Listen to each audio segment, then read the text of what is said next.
We will start in a delay here tonight. Indians and the Yankees, Game 3 in this 4-game series. We've heard anywhere from 45 minutes to an hour, but until they roll that tarp back and they say play ball, we don't know for sure. But according to the radar, it does not look like this is going to be an extensive delay, so we hope to get underway within the hour, hopefully, here at Progressive Field. But some news today as the Indians, just a couple of days before the trading deadline, make a move. And this was something that was not anticipated, but because of the injuries to the Detroit Tigers, and they came fast and furious. When you lose Maglio Ordonez, Brandon Inge, Carlos Guillen, all to the DL in the same week, that forced, I think, GM Dave Dombrowski, I don't want to call it necessarily a panic move, but, you know, he was in push the panic button mode because they had to do something. They're already 4 games out of first, fading fast. Johnny Peralta is not going to be the answer necessarily, but he gives them a veteran bat to help some of those young players that are already in that Tigers lineup. Well, and they've watched him over the years. Johnny coming up in 2003, and with the Tigers being in this division, they see him 18 times a year, and they know how he plays third base. Now, they're looking for him possibly to play defense because Inge is a very good third baseman. Yep. Johnny's got a very high fielding percentage. You're right. They needed a veteran out there, and Johnny Peralta hopefully is going to give them what they're looking for because in return they got a young left-handed pitcher. A 6'4" left-hander out of Puerto Rico. And Giovanni Soto was the Gulf Coast pitcher of the year back in 2009, just a year ago, led the league in ERA.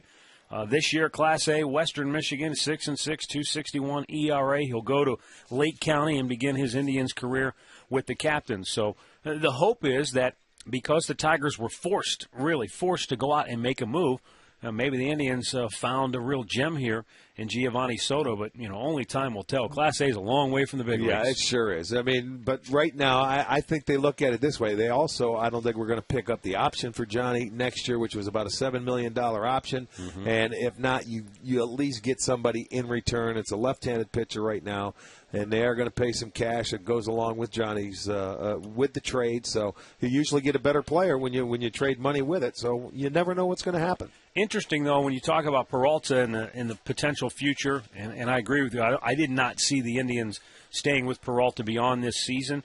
But in the interim anyway, they call up Luis Valbuena. They bring him back from AAA Columbus. And, yes, he was swinging the bat well down there, but it hasn't translated so far this season in the time we have seen him at the big leagues. A lot of people are wondering right away, why not Jared Gettert, AAA third baseman who's really swung the bat well and is having a pretty good season. Why not him right away? Well, I would think one thing, he's not a 40-man guy, is he? Is he? Well, and they may wait till September, you know. And also you have Jason Nix. He may end up getting some playing time over there at third base. I don't think Valbuena is going to play a whole lot of third base. You have Marte here that can play a little bit of third base. I don't know if Andy's an everyday third baseman, so we'll see if Nix is going to fill that void, maybe Marte. And, you know, you go on from there. This is a year where the Indians are taking a look at what they have on their 40-man roster. They have to make decisions on a lot of these players, and you don't want to start the clock on a young kid if they don't feel he's quite ready to bring him up just to get a look at him. And you're right, he's not on the 40-man roster. So that's why they would have to clear another roster spot. Yeah. So, for now, the Indians have Valbuena back from AAA. We're obviously, as you pointed out, you've got Marte. We're going to see some Jason Nix, I would imagine, playing third base because he can play third.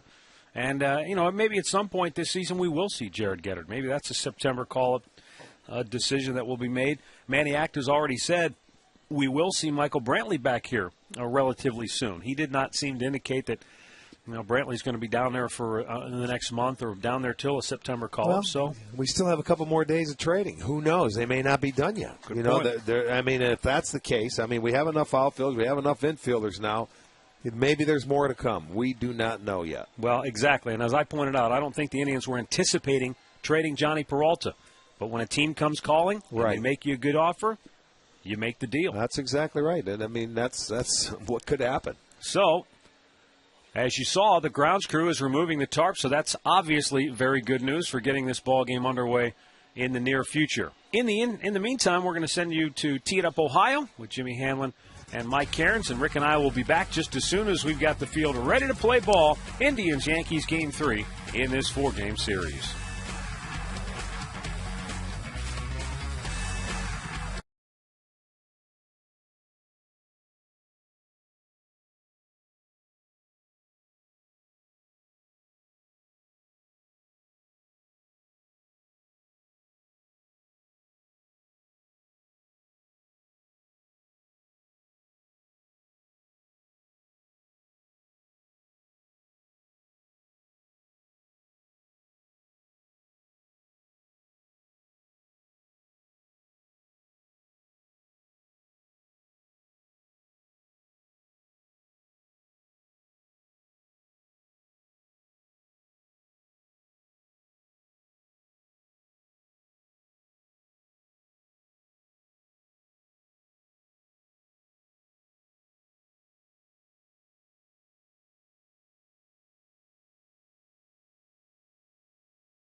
second. He's digging for third.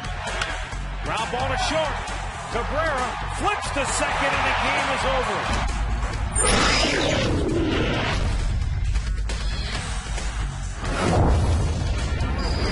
Play baseball tonight here at Progressive Field as the Indians take on the New York Yankees in Game 3 of this 4-game series.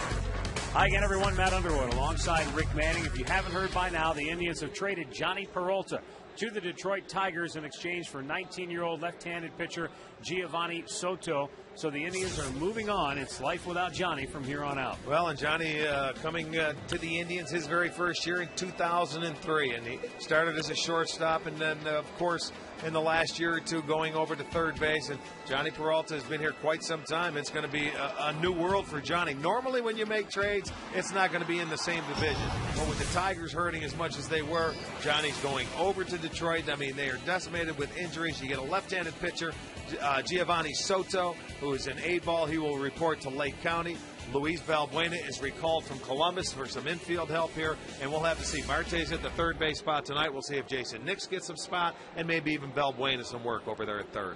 All right, here tonight it's Fausto Carmona on the hill for the Tribe as he will try to pitch the Indians to another win following up the great performance last night by rookie Josh Tomlin. And I know if Fausto's eyes have been open the last 2 days, it's a matter of just throwing strikes. Go out there, stay aggressive. Don't let the Yankee hitters get in command of the control, because then you have to take something off, put it down the middle. But Fausto's been very good this year. He's been pitching left-handers in, and you can see he's 10-7, 10 wins this year. Month of July, he's pitched very well, 3-1, going up against A.J. Burnett, who is 8-8. He had a horrible month of June, but he's turned it around a little bit in the month of July. Should be a great pitching matchup tonight as the Indians take on the Yankees at Progressive Field. We're back with the play-by-play action coming up next.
Rain has moved through the area. Field is ready for play. Now we're just simply waiting on both starting pitchers to complete their warm-up tosses, most notably Fausto Carmona, who will be on the hill to start this game for the Tribe. He is still in the Indians bullpen, finishing up his warm-up tosses. And once he's ready to go, we will be underway tonight here at Progressive Field in the third of 4 games this week between the Tribe and the New York Yankees. They've split the first 2. Indians had a 2-1 lead in Game 1 of the series until the 8th inning when Curtis Granderson hit a game-changing 2-run homer that gave the Yankees an eventual 3-2 victory. Then last night, rookie right-hander Josh Tomlin, in his Major League debut, shut down this New York Yankees lineup, going 7 innings, allowing just 1 run. And the Tribe won it 4-1 to even the series at a game apiece. In case you missed any of last night's ball game, here's a look at Josh Tomlin. What a job he did in his first ever start in the big leagues. Well, he was really effective with the cutter inside to left-handers and setting up with that changeup. It was basically a cutter. He threw about 5 curveballs, but he really made it look easy. He had a lot of guys going after it early account. When he did throw the 4-seam fastball, it seemed to be about 91, 92 up in the zone. They were looking for the off-speed pitches. He was able to break a couple of bats, had a couple of nice plays. And he really, he didn't look shaken out there. He went out there and he was on a mission, and it could be a very intimidating team to face when you go up against the New York Yankees. But he did his job. You come back, and anytime you can beat that team in your very first Major League start, that's something that he's going to remember for a very long time. And this has been a special year, as you see there. Not since 1922 have the Indians had a pair of guys make their Major League debut and win in those games in the same season. Well, when you think about it and you look at how many rookie wins that the Indians have, you've got Talbot who has 8. You had Gomez with 1. This kid has 1. So, they have 10 wins from rookies this year, which is pretty darn good. Fausto Carmona has finished his warm-up tosses. He's left the bullpen. He's headed for the dugout. We'll be underway shortly here at Progressive Field. We're coming back with baseball right after this.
Down Cleveland now after the rain has moved through. And we're just moments away from getting underway in Game 3 of this 4-game series here tonight. Earlier today, Minnesota finished up their thrashing of the Kansas City Royals. This was a low-scoring affair after you look at what Minnesota did earlier in the series. But the Twins beat Kansas City 6-4. Minnesota's now won 5 in a row. Now it's their turn to get hot, I guess.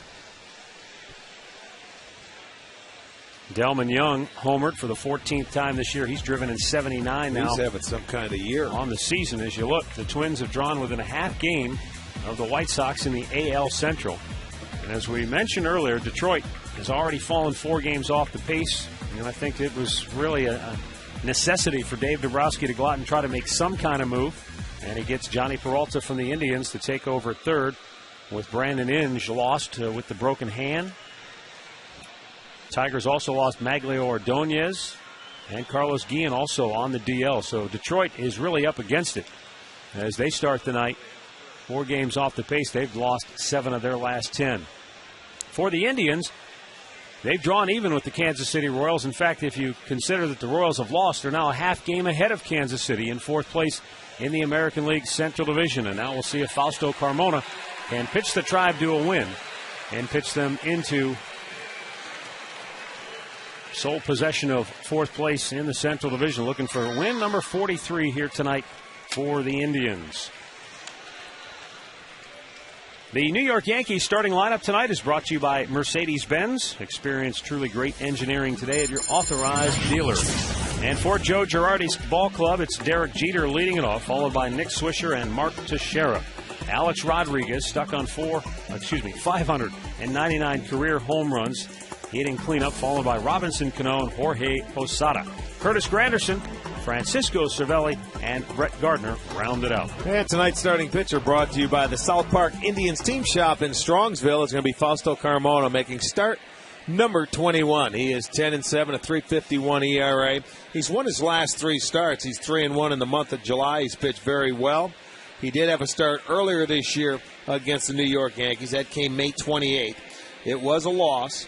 He went 6 innings, gave up 7 hits and 4 runs. He did walk 3. He struck out 3 and gave up a home run in that ball game. Let's take a look at the Taco Bell Indians defensive lineup behind Carmona tonight. It looks like this. In left field is going to be Kearns, center field is Crow, right field is Chu. It'll be Marte at third base, Cabrera at short, Donald is at second, Laporta is at first. Behind the plate, Santana. He got his night off last night. He'll be back in there tonight. And when you're making a choice for late night, Taco Bell is a late night place to be.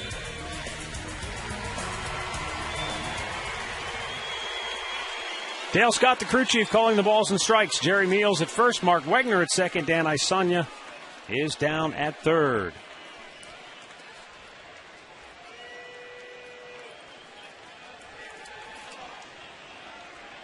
So we're ready to go. Jeter steps in. He's gone 2 for 8 in the series. Tried to bunt his way on, fouls it straight back, and while Jeter may not be your prototypical leadoff hitter, like any leadoff guy, you keep him off the bases, it increases your chances for success. Well, he's the guy that really had the big hit last night in the 9th inning for him to, bring that tying run to the plate. He did a terrific job off Perez, just going inside out. He's just a tough out no matter where you put him. Jammed him. Slow roller to short. Cabrera charges. Bare hand grab. Throws him out. Nice play by Asdrubal Cabrera to record the first out tonight. Well, he really got in the kitchen there, Jeter. He felt like he had to go with the bare hand, but there was that sinker coming in on the hands, on the fist. Cabrera, it's slow enough. Fields it cleanly with the bare hand, makes a very solid throw, and retires Jeter for out number 1. So here is Nick Swisher. The former Buckeye is 2 for 7 in the series. He homered in the series opener, giving him 18 on the year.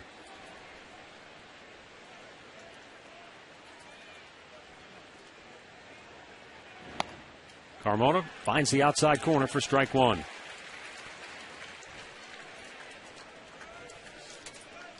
As you said, Josh Tomlin last night did not walk a batter. Throw strikes, you at least give yourself a fighting chance against this lineup. You start walking guys, you're going to be in trouble. And when you look at the first 2 games of this series, they are 0 for 18 that first time through the lineup. Jake Westbrook had 36 pitches. Tomlin had 35 pitches. You couldn't script it any better. They were 9 up and 9 down. Yeah. Round ball to second. Donald. Easy flip. 2 down.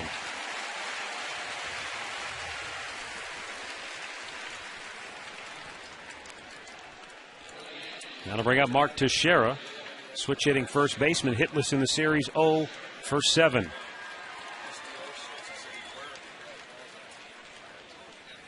New York 63 and 36 on the year. They start tonight 2 games in front of Tampa Bay in the East. Detroit leads Tampa 2-1 early down in the 2nd inning at St. Petersburg, Florida.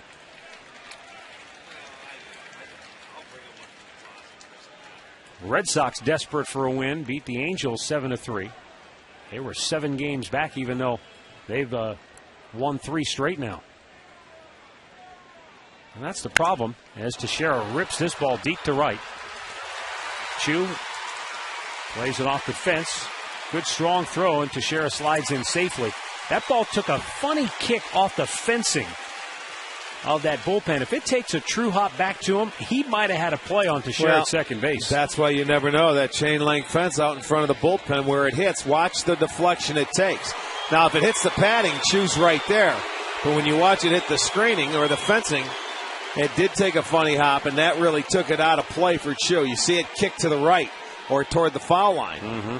And then by the time he could get a throw in, Teixeira gets a double. And he had his streak of 42 consecutive games stopped via hit, walk, or anything last night.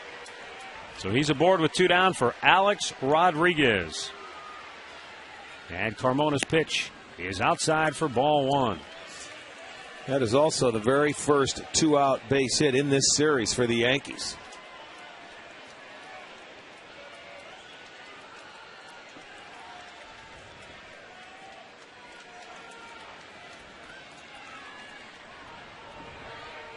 The 1-0. Missed down low with the 2 balls and no strikes.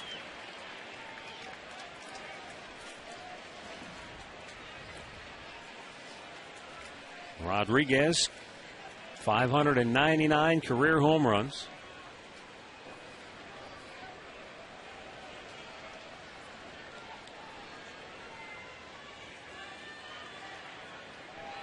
Teixeira, the runner at second, with 2 down here in the first. Big chopper foul.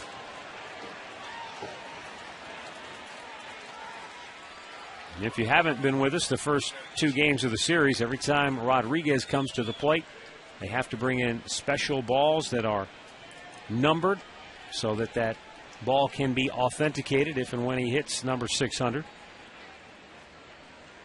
Again, we always look at the home run porch. You know, that's jam-packed when he comes up to the plate. And I say if he hits a home run to get number 600, I think it's going out to right center field. The 2-1. A little bit low, 3 balls and a strike. A-Rod definitely not a pull hitter. He will pull a ball now if you hang him a break ball or something. But I think Fausto has too much on the baseball. He's either going to go straight away central over to right center. But that has been jam-packed for every at-bat. Yes, it has. I mean, they come from their seats. They congregate there. We ought to set up a barbecue out there and sell hot dogs.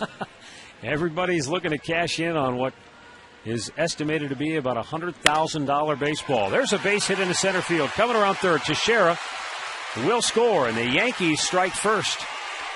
Lead it 1-0. Rodriguez with his 82nd run batted in on the year. So the 2-out double by Teixeira pays dividends for New York. Well, and I mentioned with Teixeira, he got the first 2-out base hit. Well, they go back-to-back, and they get on the board in the first inning. A flat sinker right there that stayed middle of the plate from Carmona, right back up the middle. And when you're playing deep, there's no way you're going to even have a chance to throw out Teixeira. So the Yankees jump up early, take a 1-0 lead. RBI number 82 for A-Rod. And there goes everybody from left field. See ya.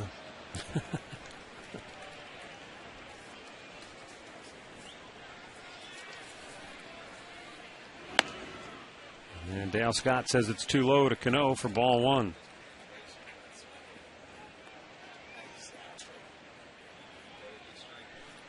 It's almost like when the police come and break up an angry mob. Fouled back by Cano. When the Yankees score first, they are one of the best in the business. 36-10 on the season. Last year, they were 66-20. You know, when you look at their record, and of course they have 63 wins, that's more than anybody in all of baseball. They're a good come-from-behind team, too. They have in their mid-30s. You know, I mean, so if you do take an early lead, they've got the capabilities to come back. They lead the league in runs scored now. They have 538. On the flip side of that, you look at the Indians, they have 409. So they definitely, and that's why they don't play a lot of close ball games. 1 run. In the air to left. Back goes Kearns. Backpedaling. Makes the catch on the warning track, and the inning is over. But the 2-out RBI single by Alex Rodriguez has the Yankees in front 1-0 as the Indians come to bat.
On top 1-0, bottom of the first inning.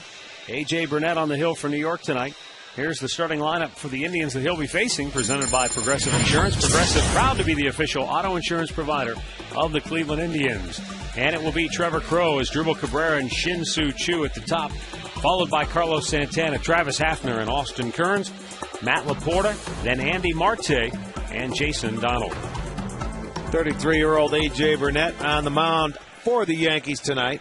He is making his 21st start. He is at 500, 8-8, and a 4.77 ERA. He beat the Indians on May 30th this year. He went 8 innings and had 8 strikeouts and did not walk a batter. So he had a very good outing last time he faced the Tribe.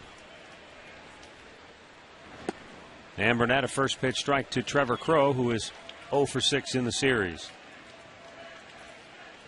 But in his career, 2-4 against the Indians. They have had their way. Struggled in the month of June, but has turned it around here in the month of July. Big chopper foul.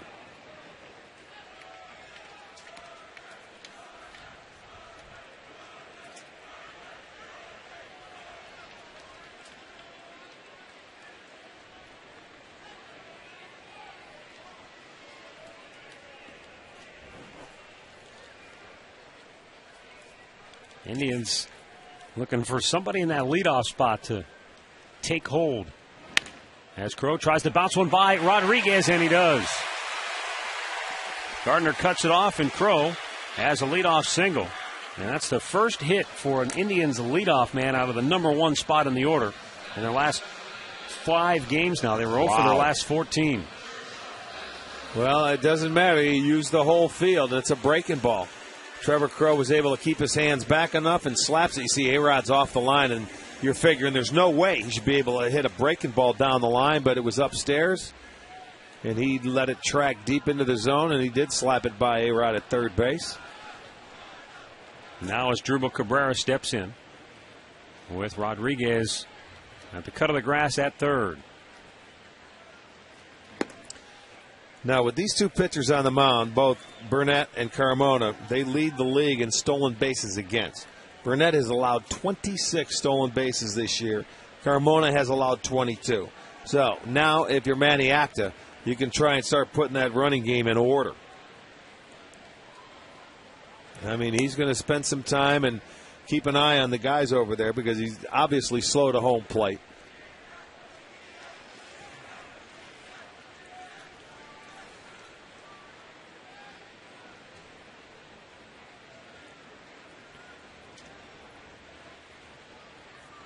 Burnett ready. The 0-1 runner holds, and a strike is called. It's 0-2. You know, usually the average time that a pitcher delivers the ball to home plate is about 1-3. I would say that is average for everybody in the league. And Burnett is about 1-4 to 1-4-5. So he's a little bit slower. So if you've got a guy that you feel can run, and Crowe can, if he can get that jump, you're going to send him. The 0-2 swung on and missed. So Burnett comes right back on 3 pitches to strike out Cabrera. 1 down. Let's take a look at the Yankees defense, brought to you by Huntington Bank. Gardner, Granderson, Swisher in the outfield. Rodriguez, Jeter, Cano, Teixeira on the infield. Again tonight behind the plate, Cervelli. He was a fill-in because Posada had a sore left knee. Posada's DHing. The Yankees second in the league in defense. They made a couple of errors last night that cost them.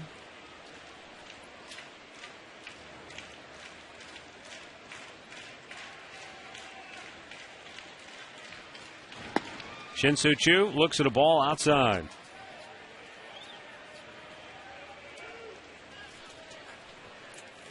Choo has had a good series, going 4 for 8 with a double.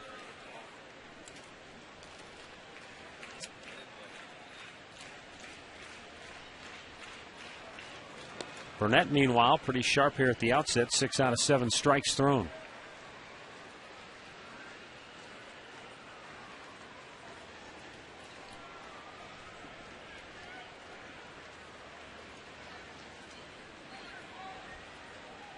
Runner goes.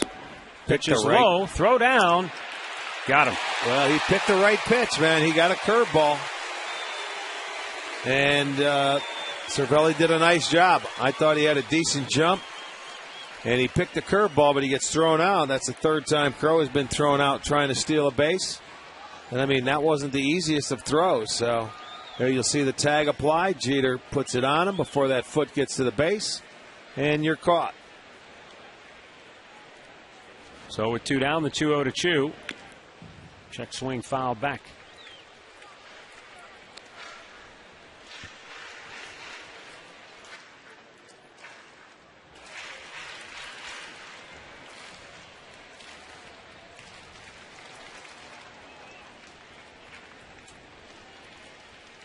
Now a 2-1 delivery to the Indians' number 3 hitter, and Chu fouls it away. 2-2.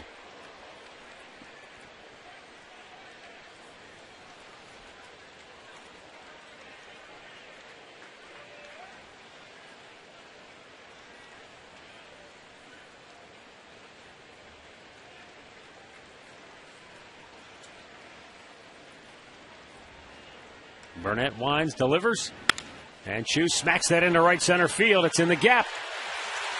Swisher tries to cut it off. He slipped a little bit, and Chu easily into second base with a 2-out double. Chu continues to swing a hot bat. Took the pitch, you see they want it down, and it's a hanging breaking ball. He left it, it stayed up there and said, hit me. He didn't get on that curveball. When he's on his curveball, if he throws it, a lot of times he'll bounce it. That's why he has 9 wild pitches. That one stayed up, an easy pitch for Chu to hammer, and he does, into the alley. And now Carlos Santana, who sat out last night. Manny Acta giving him a night of rest. Might not see another one of those for a while. Well, you know, every once in a while when you're a young player like Santana, he's been playing a lot every day, and it's the intensity of not only hitting but catching at this level, handling pitchers. You need a mental break more than anything, I think, for Santana. And I think Manny recognized he was pressing a little bit offensively. Yeah, especially from the right side of the plate. Yeah, he understands. Swing and a miss. Santana just 2 for 13 on the homestand. Alertly, Chu runs down to third when the ball squirted loose from Cervelli. See, that's what I'm talking about with his curveball. He'll bounce it a lot, and that's why. That's his 10th wild pitch. And that's when you're on the bases, you always have to be aware of that ball going in the dirt. It's not easy for a catcher to block that ball and keep it in front of him all the time. So Chu wisely scoots into third.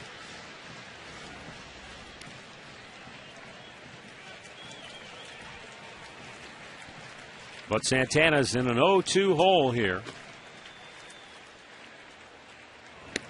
Missed up high with that pitch. And really missed his location badly because Cervelli wanted that down and in. Well, a lot of times we see the starters that go out there and they're feeling their way through this first inning with various different pitches. But he hasn't given up. That curveball he's going to need it to be effective. There it is. Strikes him out. Indians, no runs, 2 hits, 1 man left aboard. 1-0 New York after an inning of play.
Subway, play hard, eat fresh. By Continental Airlines, work hard, fly right. And by your Northern Ohio Toyota dealers.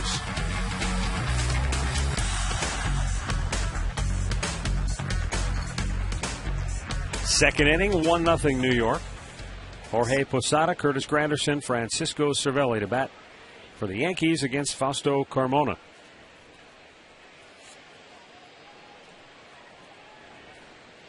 Fausto only needed 5 pitches to get the first 2 outs in that first inning. But that the Yankees then got back-to-back hits, a double by Teixeira and an RBI single by Rodriguez to take the 1-0 lead.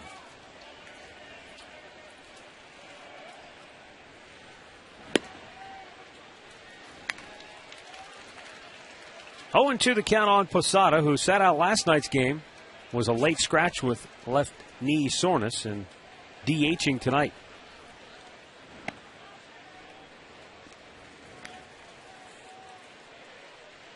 We mentioned last night with Josh Tomlin pitching that gem, it was reminiscent of Billy Traber's game against the Yankees when he tore a 1-hit shutout. The only hit in that game was John Flaherty, who's now an announcer with the Yankees, and I was asking him about that game earlier today, and he said I was a late replacement. I wasn't supposed to start that game, but Posada was banged up, so I ended up being the kind of last-minute starter. And he said, I remember thinking to myself, how is it that I'm the only guy in this lineup that has a hit tonight? Isn't that how it always goes? Time now for the AT&T trivia question.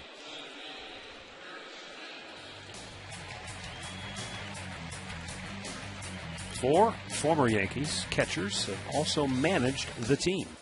Can you name all 4 of them?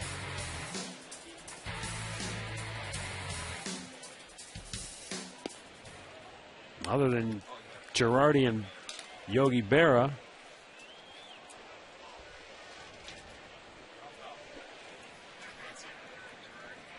Here's the 0-1. Granderson checks. He went too far, says third base ump Dan Isanya. 0-2 the count.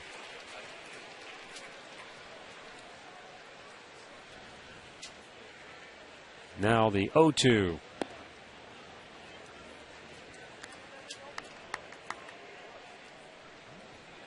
Granderson 2 out of 6 in the series with that big 2-run homer in the 8th inning Monday night in the series opener.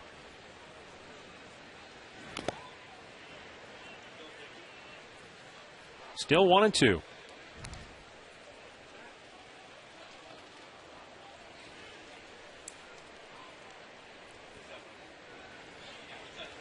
Granderson with Francisco Cervelli on deck here in the second. Just a little bit outside.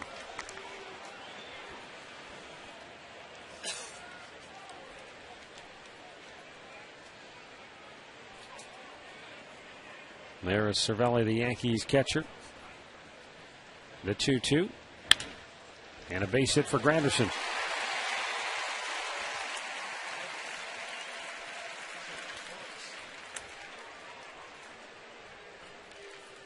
Browns training camp will open Saturday in Berea, and STO will be there once again with Training Camp Daily. Jim Donovan, Doug Deacon, Tony Grossi, Mary Kay Cabot, Andre Knott, and the coach Sam Rutigliano all return to provide updates as the Browns get ready for the upcoming season. It's Training Camp Daily, Saturday night at 10 right here on STO.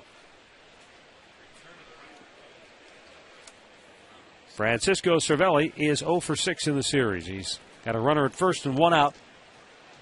Here in the second. This is the guy that you could use and hit and run against. You know, with the ground balls that Carmona puts up, we always talk about it. Leads the league in inducing ground ball double plays.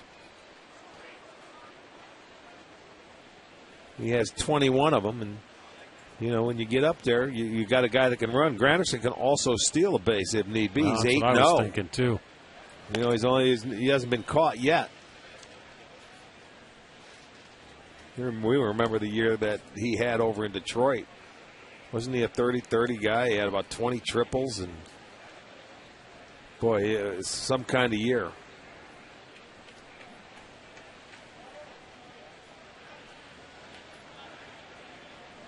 The 1-0 pitch out. They're thinking along the same lines. The one thing that does hurt, though, is there is one out, and you hate for him to give up another one. You know, if it's not a very good pitch for him to swing at.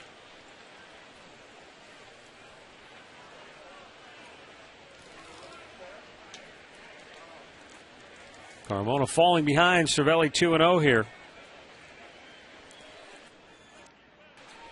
Yankees catcher taking a little extra time.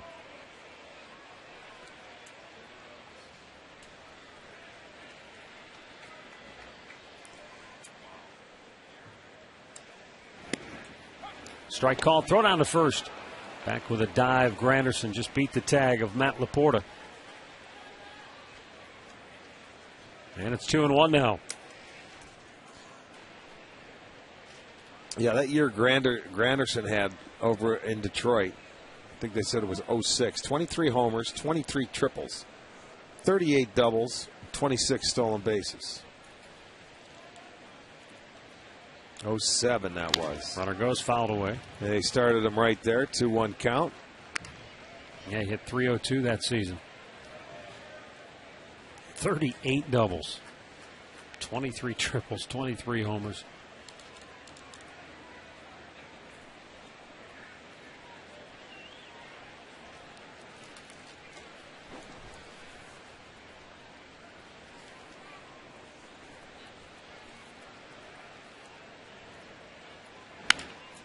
Fists it the other way, and it's going to go through. Granderson stops at second base.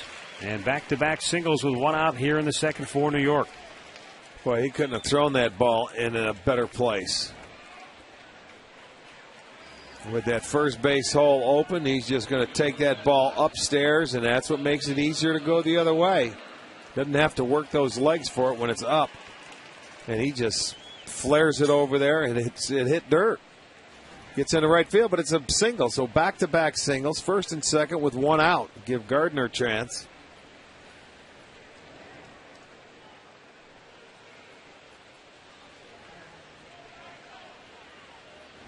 And a first pitch strike. And now Fausto will look for that double play ball to try and help himself out here. Yeah, that's a tough guy to get it off of, though. He can get down the line in a hurry. It's got to be an atom ball, doesn't it? Yes, it does. It's got to be a one-hop atom ball because he can fly.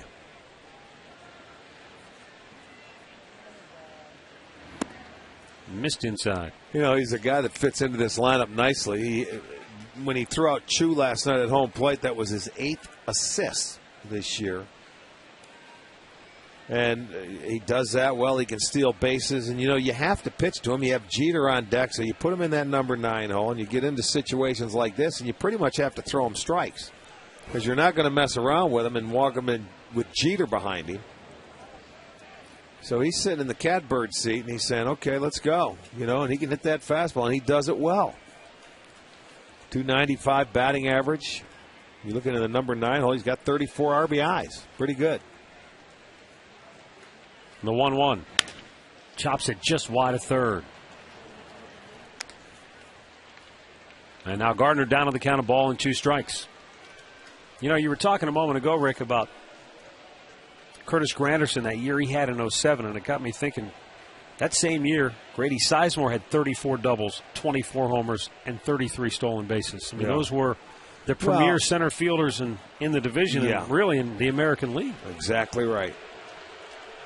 Well, and you can't forget about Torrey Hunter and guys like that, but we've got to see those two go at it, you know, a lot of times. Big chopper in the hole again, a base hit. Coming around third, Granderson will try to score. Here's Chu's throw to the plate. He is safe. He avoided the tag with a tremendous slide around Santana. And the Yankees now lead it 2-0 on Gardner's RBI single. Boy, Chu made a great throw, and I thought for a moment they were going to get him, Rick, but credit Curtis Granderson with this slide. He went as far as he could to the backstop side of the plate to get his arm there. Chu fires a seed. If it was down a little bit, he would have got him. You see him get the plate right before Santana could get him. That was a beautiful slide. Here's a better look at it. Get the hand in comes the slide. It almost had to be knee-high if Carlos was going to get him. You could see Santana trying to get that leg out there to get him off the plate, but Granderson beat it. The throw was up there just high enough he couldn't do it, and good speed. So that New York will take a 2-0 lead. 3 straight singles. All 3 of them punched through the right side hole in the infield. And now Derek Jeter grounded out his first time up.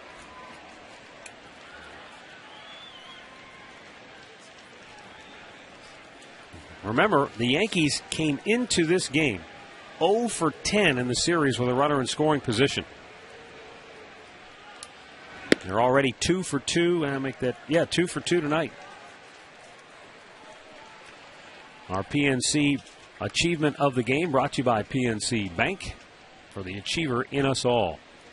This guy's some kind of an achiever. Well, you're right. He's just a treat to watch. True professional. Plays the game the way it should be.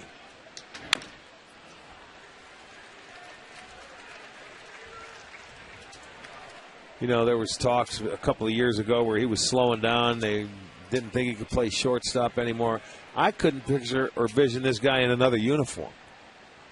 The year he came up in, 96? He's got to die a New York Yankee.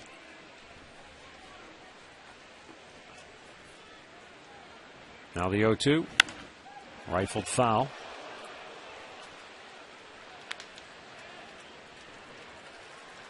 Now those 3 straight hits given up by Carmona here in the inning. Piling up the pitch count now. This will be number 40 on the night for Fausto.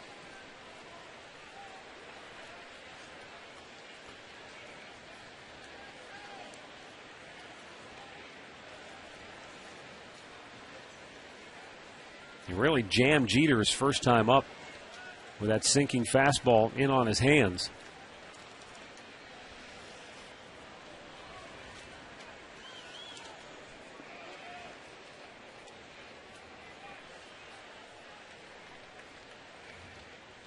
Runner goes from first to second, and the ball's in the dirt. Santana no chance, and Gardner has the steal. That's his 28th stolen base on the year. Yeah, perfect time to run. Oh, he gets a stolen base, second and third, takes the double play out of order. So a ground ball to the middle part of the field will get a run home.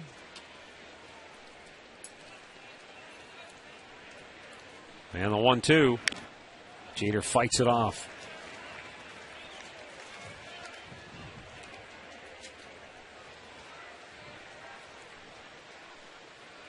See if Carmona can get a strikeout. That's really what he'd love to get here.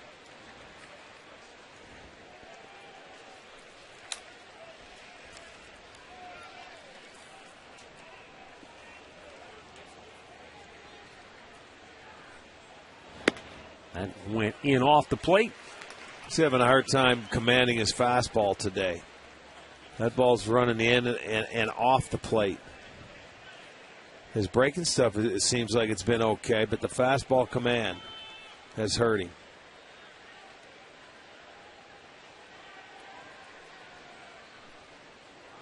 Swung on and missed. He got him with a changeup. 2 down.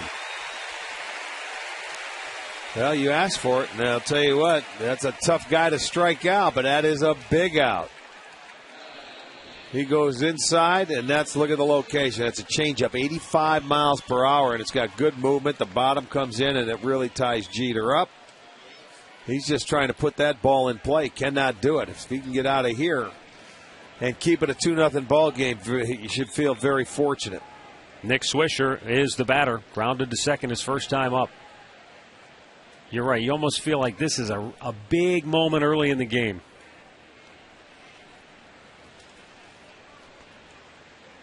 Swisher chops it foul. 2-out hit here, and the Yankees have a pretty good cushion with A.J. Burnett on the hill, even though he has had his struggles this year.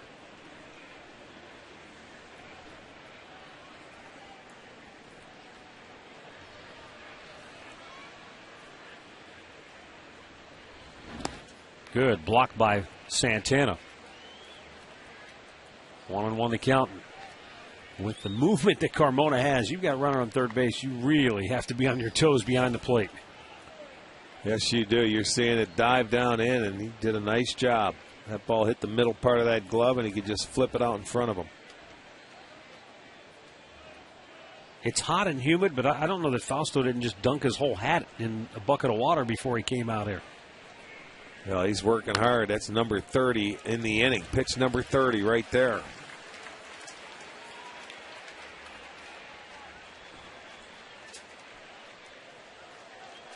He's one strike away from limiting the damage to a single run here in the second.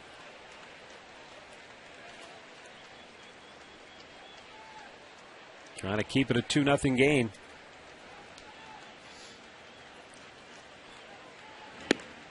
Missed with it. Evens the count. 2 balls, 2 strikes.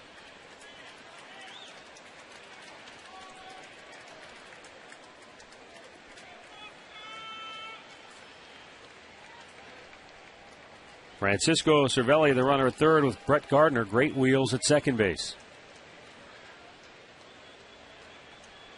And the 2-2 to Swisher is foul into the lower deck. Bounced around and then somehow ricocheted back out onto the field. Nobody could get their mitts on it.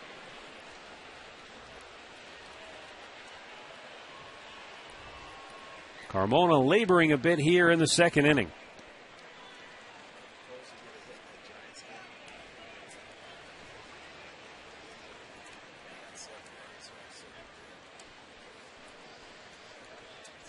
The right-hander's 2-2. Santana blocks it again, and that'll force Cervelli to hold at third. And now it's a full count on Nick Swisher. And this will be pitch number 50 on the night already for Fausto.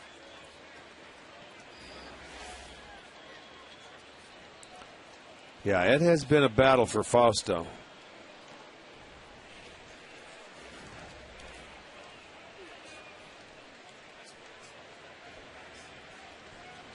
And on the 3-2, he lost him. Now the bases are loaded, and Mark Teixeira will be the batter. And Tim Belcher going to make his first trip to the mound. Well, that's the one thing you don't want to do is end up giving up free passes. Although Swisher's got a good eye at the plate. He walks a lot. But, boy, Fausto is having one rough inning right here trying to get through it. Still only giving up one. If he can get out of this, hopefully he gets in there and maybe settle down a little bit, needs a little breather to rethink, and that's what Belcher's going out to talk to him now. It was time to send along some birthday wishes. Kathleen Olowinski of Lorraine is turning 91. Henrietta Orris of Merritt Island, Florida is 82. And Howard Sargent of Manaway turning 91. Happy birthday to each and every one of you.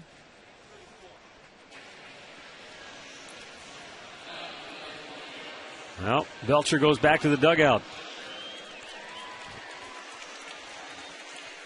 And Yankees everywhere you look now. Mark Teixeira doubled to right field his first time up.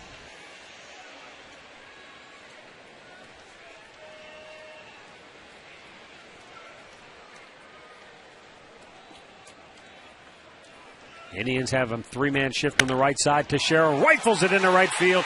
That'll bring home 2 more. And New York now leads it 4-0. Mark Teixeira with a 2-out, 2-run single. Well, that hurts right there.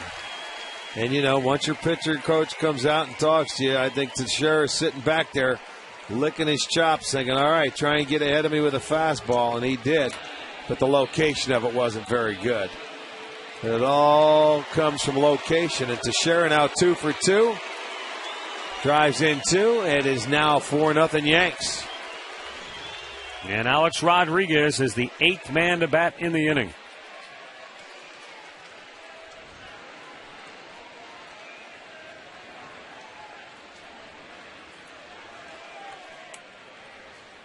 Two on, 2 out. Rodriguez, a 2-out RBI single his first time up. Popped him up. Shallow right, out goes Donald. The second baseman is under it, and the inning is over. But the Yankees score 3 more, lead it 4-0, middle of the second.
second inning. Tribe has their work cut out for them, down 4 early.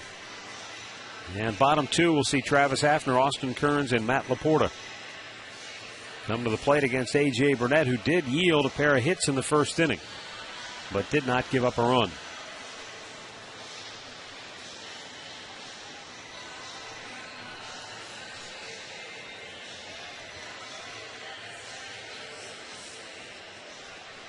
Fausto Carmona could use a breather. Spent 20 minutes on the hill in the top half of this inning. We'll see what the Indians offense can do to answer. Hafner 1 for 4 in the series. Sat out last night's game. And takes a strike.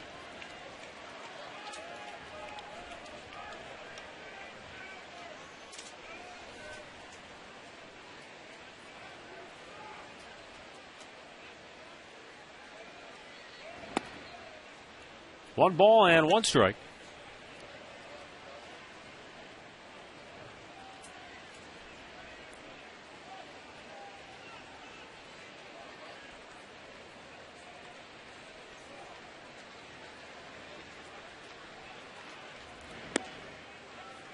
And a strike called to make the count 1-2. Carmona catching his breath. Well, I'm sure he's rehashing that inning, that second inning, what he went through. He had an opportunity to get out of that with giving up just the 1 run, but Teixeira got him, made it a 3-run inning, and now you're down in the hole, so you can't afford to give anything else up as long as you're out there. Yes. They said he did not go. Okay, because I saw him call one earlier right at home plate, and they did it a lot, in the first 2 games. 2-2 the count on Hafner. No, he didn't.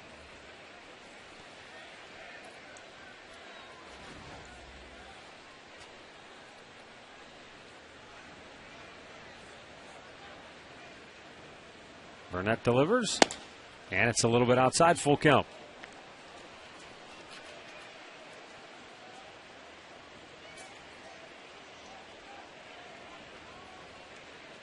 Austin Kearns waits on deck.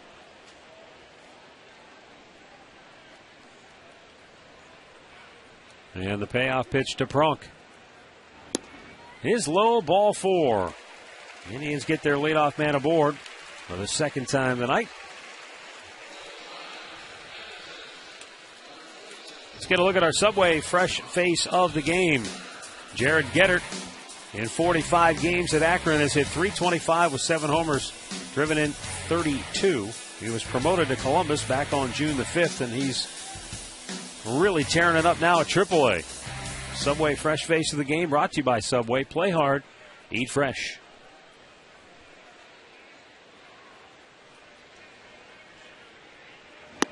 Austin Kearns, swing and a miss, 2 for 4 in the series.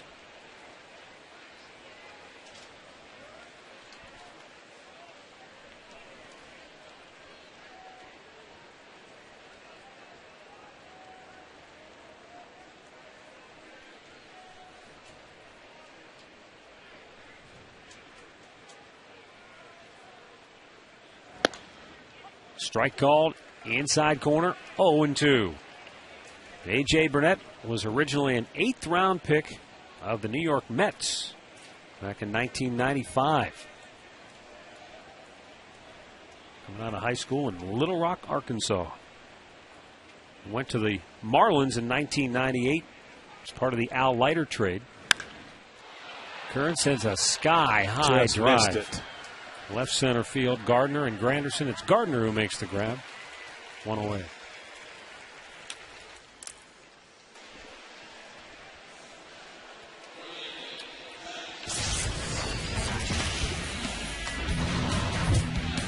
This is our great clip of the game, brought to you by Great Clips. Going back to last night, Matt Laporta against the man he was traded for, C.C. Sabathia. And the RBI double. Relax. You're at Great Clips.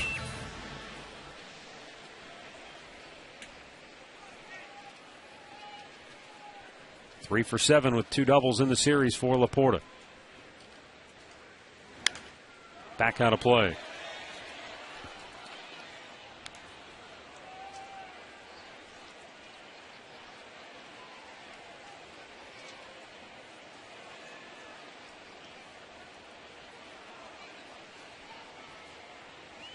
There's CC Sabathia, last night's starter.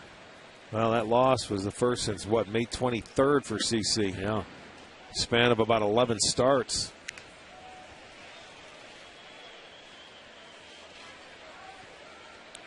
Quite a spending spree for the Yankees when they went out and inked not only Burnett, but Sabathia and Teixeira.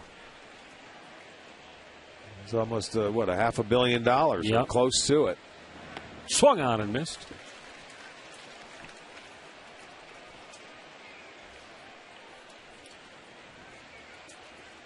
See, 2 of the 4 runs given up were earned. It doesn't matter. It's still, you put that L in that loss column. That was his 4th loss.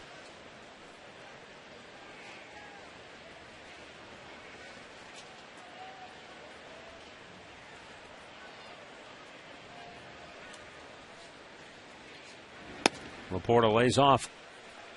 2-2. And after Burnett went down to the Marlins, he eventually became a free agent, went to the Blue Jays, signed a big contract with Toronto, and then opted out of that deal to become a free agent and sign with the Yankees. That foul tip went right into the chest protector of Dale Scott. You could hear the thud. Count still 2-2. Well, what Burnett is doing now is 6 of his first 7 hitters faced, he's had them down in the count 0-2 or 1-2. Yeah, 29 pitches, 20 strikes. Yeah, I mean, he's pounding the strike zone. So he's first inning, he was getting a feel for that breaking ball. Couldn't really put it where he wants to, but he was still pitching ahead in the count. Full count now as that ball was in the dirt.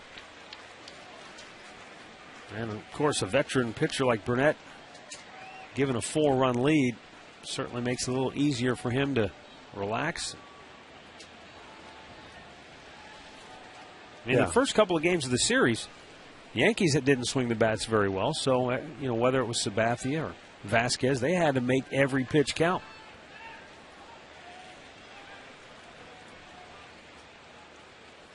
Burnett with a 3-2 to Laporta. Ball 4. He's walked 2 in the inning. And now you got to make him pay for it if you're the Indians. Let's go back to the studios for an in-game update with Al Pawlowski.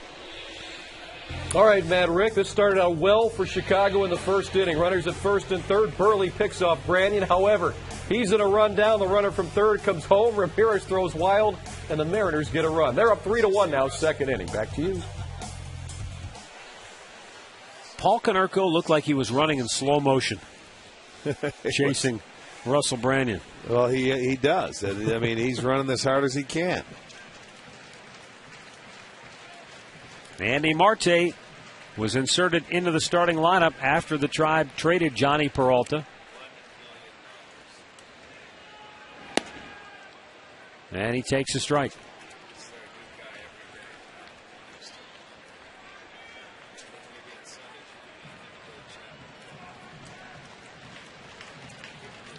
Two on, 1 out.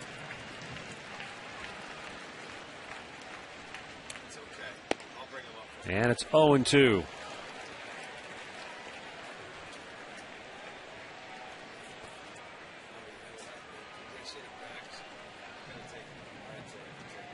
Marte with Jason Donald to follow here in the second. Tribe down 4-0.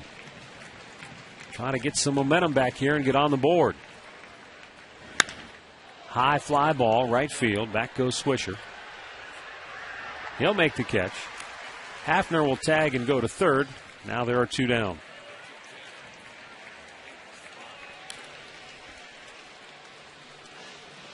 Now to bring up Jason Donald, who has gone 1 for 6 in the series.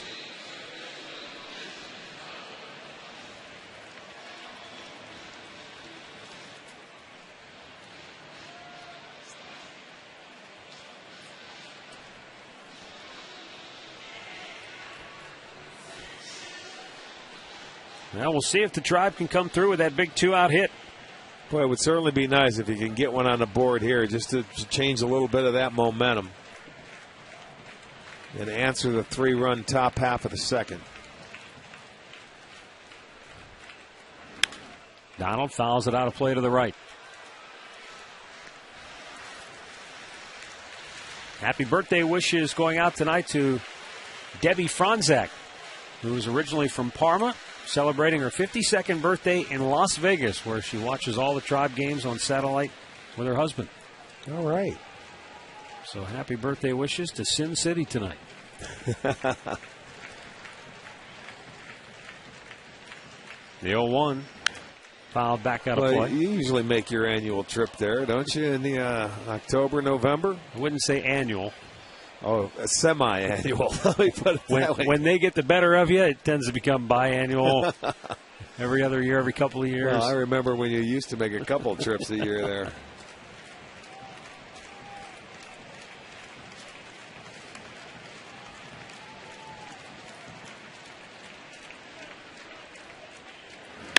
Donald with a ground ball to short.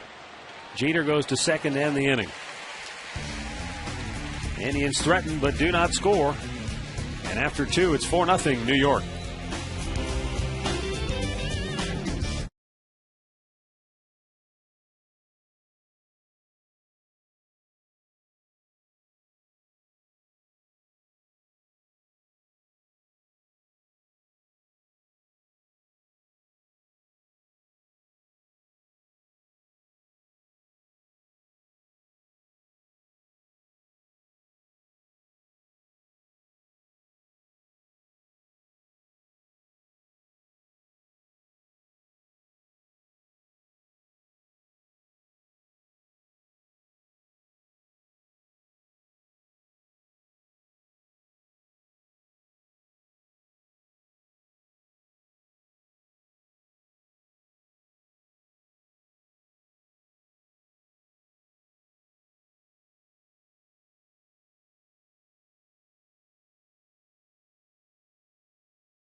Back here, remind you to stay tuned later in the game to see our Miller taste greatness moment.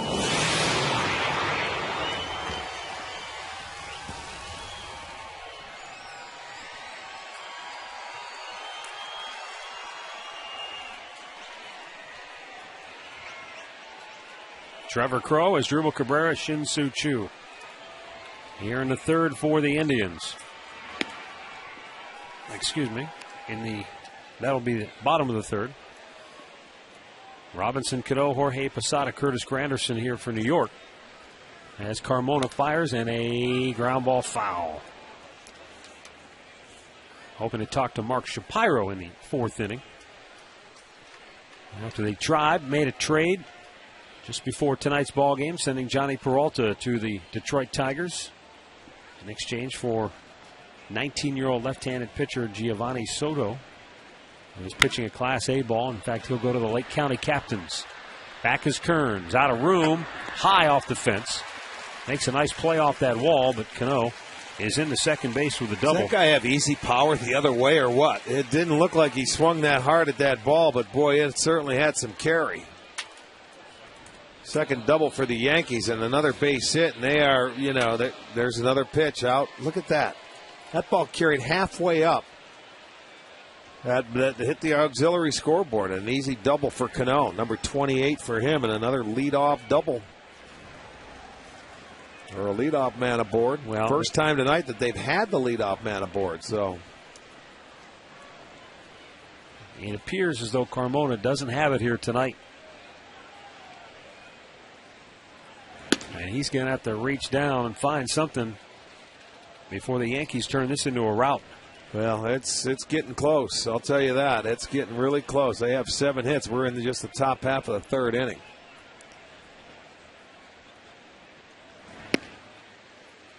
Missed outside.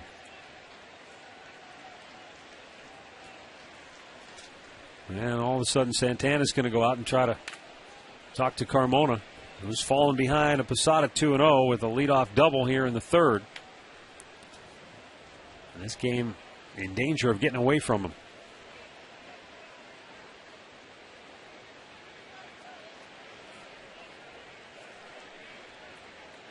Not what Manny Acta had in mind.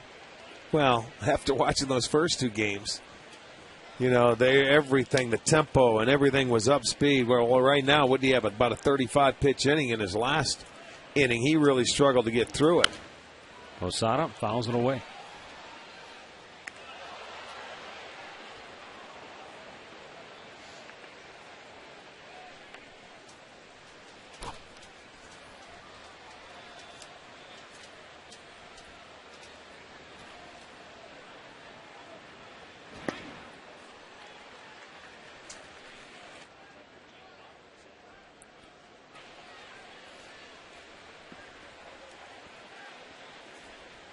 We'll visit with Indians pitcher Jake Westbrook in the bottom of the third when the Indians come to bat from down in the Tribe dugout. Well, this will be pitch number 60. That just, I mean, that sums it up right there for Carmona. Full count.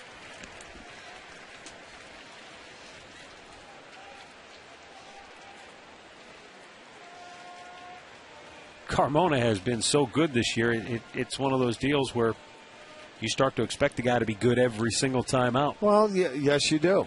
I mean, that's what you look forward to. I mean, build up, you build up, you build up. But tonight, he just doesn't have it. He's not working as quickly. You can tell. You see how slow he's working tonight? You just don't feel it. Well, Portable taking himself one down. Cano goes over to third.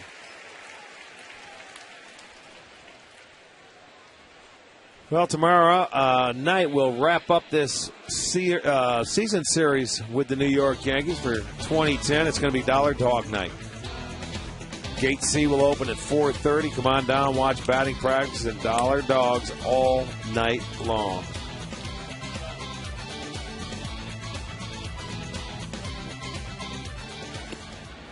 Indians bring the infield in with Curtis Granderson at the plate and Cano at third with one out.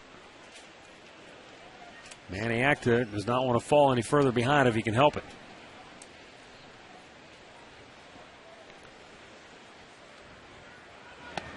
Granderson singled between first and second his first time up. That was the first of 3 straight singles in that inning.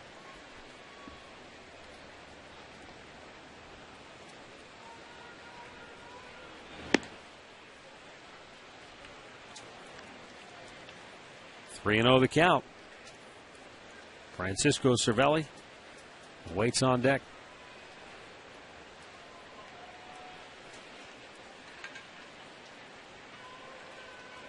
Swung on and missed. I thought maybe he was just working around him to set up a double play, but he went right at him. And I knew he'd be swinging too, boy. When you've got a free shot, you've already got a 4-run lead, and you're going to look for that fastball. You're going to let him swing. Man on third. High drive, left center field. Nobody's going to get it off the wall. Scoring is Cano. Granderson on his way to third with a triple. See, there's the one thing about Granderson. He's out of the box. He doesn't look for it and expect it to be a home run. He was around. I looked that ball go off the wall, and he was 5 feet from second base. And he just continued into third, so now it's a triple.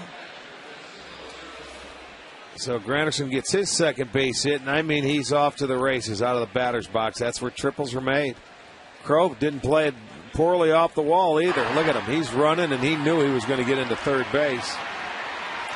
And now you got the infield in with no force. Runner at third, and it's Cervelli, who singled the other way through the right side of the infield his last time up. Yes, it's safe to say it is not Fausto Carmona's night. And the bullpen is about to get busy. They are going to get their work in tonight, that's for sure.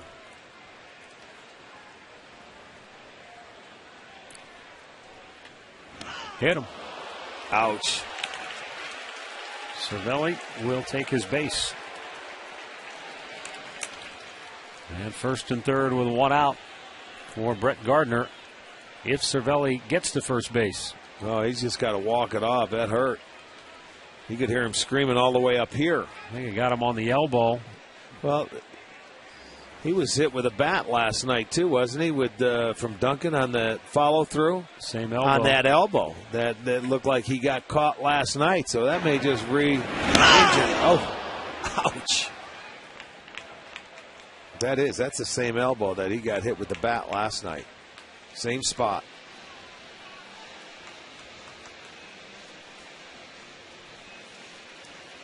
Cervelli will stay in there.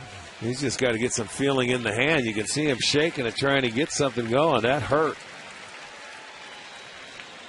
That's like fouling a ball off your shin or something and then doing the exact same spot the next day after you already got the pain out of there.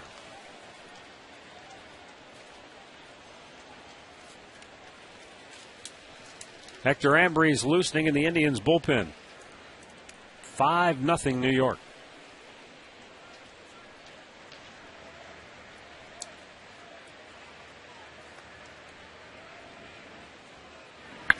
Hammered to right field.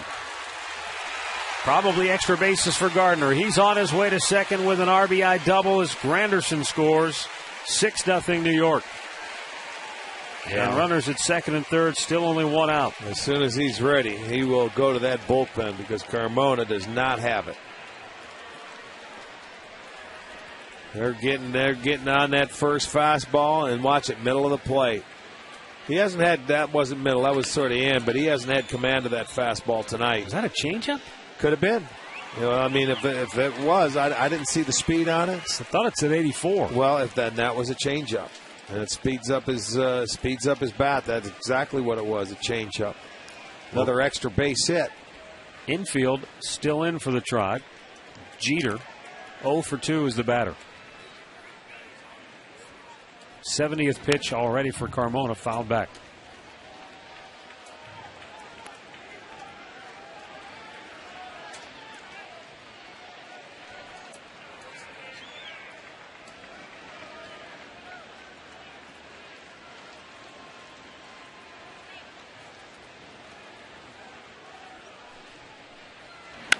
Jeter with a ground ball to first. Laporta grabs it coming home. Throw is dug out by Santana. He'll chase Cervelli back and tag him out. Nice heads-up play by Laporta to cut off the run at the plate. 2 down.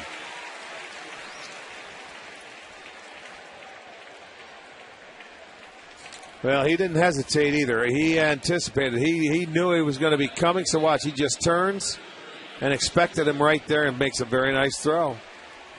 He picked it. Santana just going to run him back. He's got nowhere to go, and he was trying to get into that rundown to allow Jeter to go to second base, but he couldn't do it. So fielder's choice, 3-2.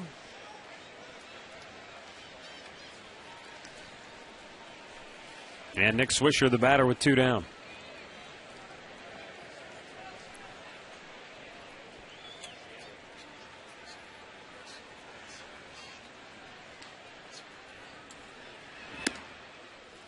Outside for ball 1. Swisher grounded to second in the first, and then he walked in the second inning. That walk loaded the bases, and then Mark Teixeira followed with the 2-out, 2-run single that made it a 4-0 Yankee lead. And now Swisher with a line drive into left field makes it 7-0 New York. Well, he can't wait much longer. Maniacta will make a move to the bullpen, but I'm afraid the horses have left the barn. New York with a run in the first, 3 in the second, 3 more here in the third. And they lead it 7-0 as Carmona gets the hook.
7-zip New York. Yankees still batting here in the third inning. 2 on and 2 out on our H.H. Gregg pitching change. Hector Ambrose on for the 24th time this year. And the Indians will be looking for him to log some innings here tonight. Yeah, you're exactly right. Now it comes time where the bullpen, this is a long man's job, is go out there and give him about 3 innings if you can. Although the first 2 games of this series was very well by the starters, so the bullpen had a little bit of rest. So maybe Manny can get a lot of guys some work tonight. And Ambrose, he pitched last against Tampa on the 24th. He pitched an inning and did not allow a run. Had zeros across the board. Fausto's shortest outing of the season. Prior to this, his shortest outing was a June 24th start in Philly, where he only lasted 4 innings, giving up 7 runs on 9 hits. Ambrose misses ball 1 to Mark Teixeira, who is 2 for 2 with a double, a single, and 2 runs batted in.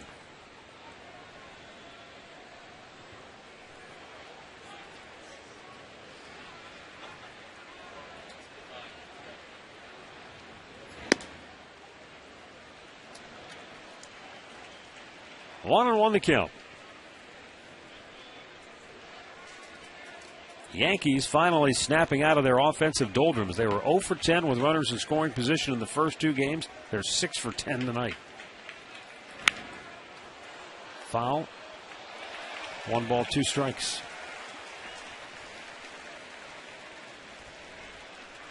But this is too good of a lineup to not eventually break out of it. Well, yeah, you're exactly right. I mean, you got to continue to make great pitches, and then tonight Carmona was living middle of the plate, and it just didn't work. They're going to eventually come get you. Teixeira able to hold up. 2-2 the count.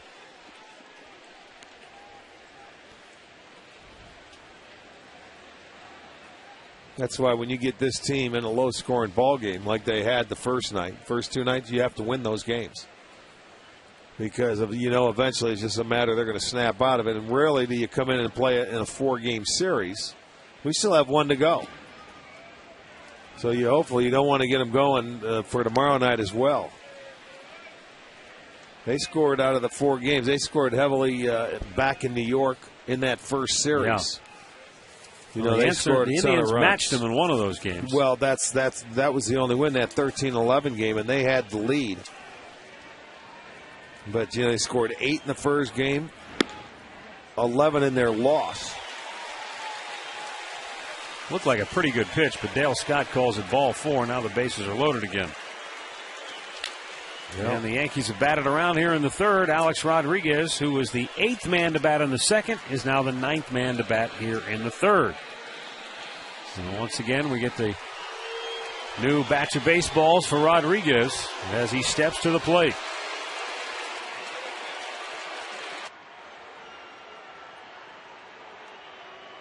Hector Ambrose has nowhere to put him.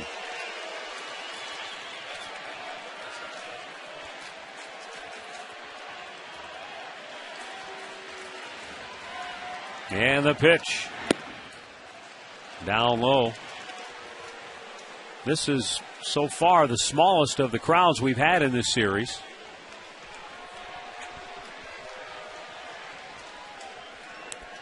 But still, those who are here. Flashes are going off around the ballpark.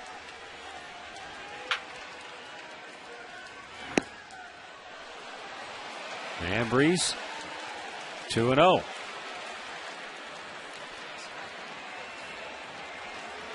Crowded out onto the home run porch and left.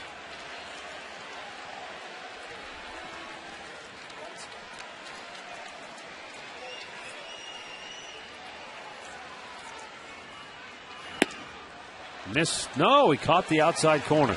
Wow. Sometimes you take it, sometimes you give it. That didn't look like a strike to me from that angle.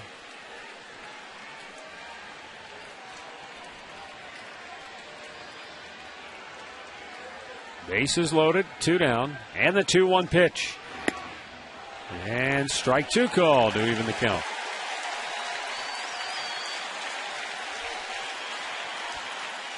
He's only 2 behind the Iron Horse. Yeah, well, you look at, he's tied with Manny, and Manny, that's a lot of grand slams. My goodness, look at the names up there.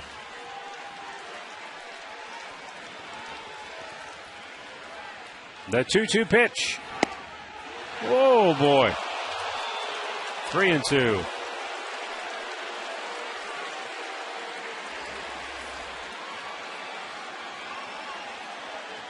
Well, that brushes him back, but when you're giving that outside, you're not going to get both sides.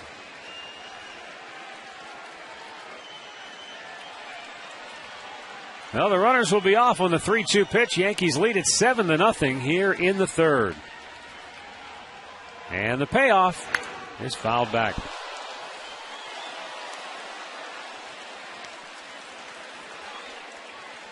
Jeter, the runner at third.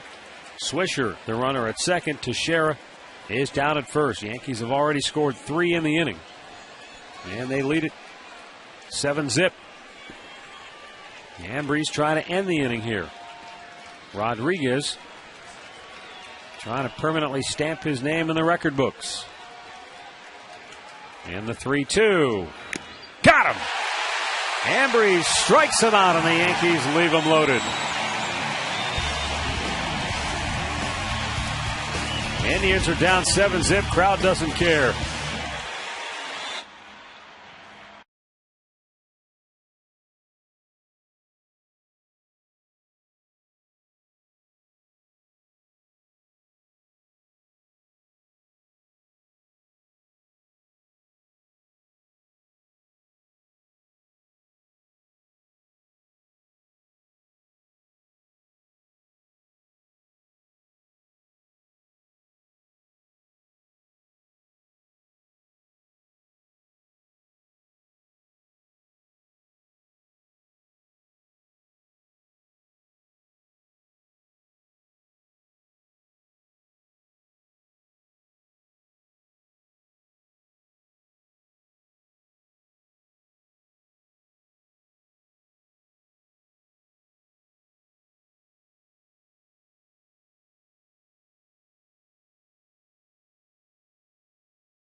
Top bottom of the third inning.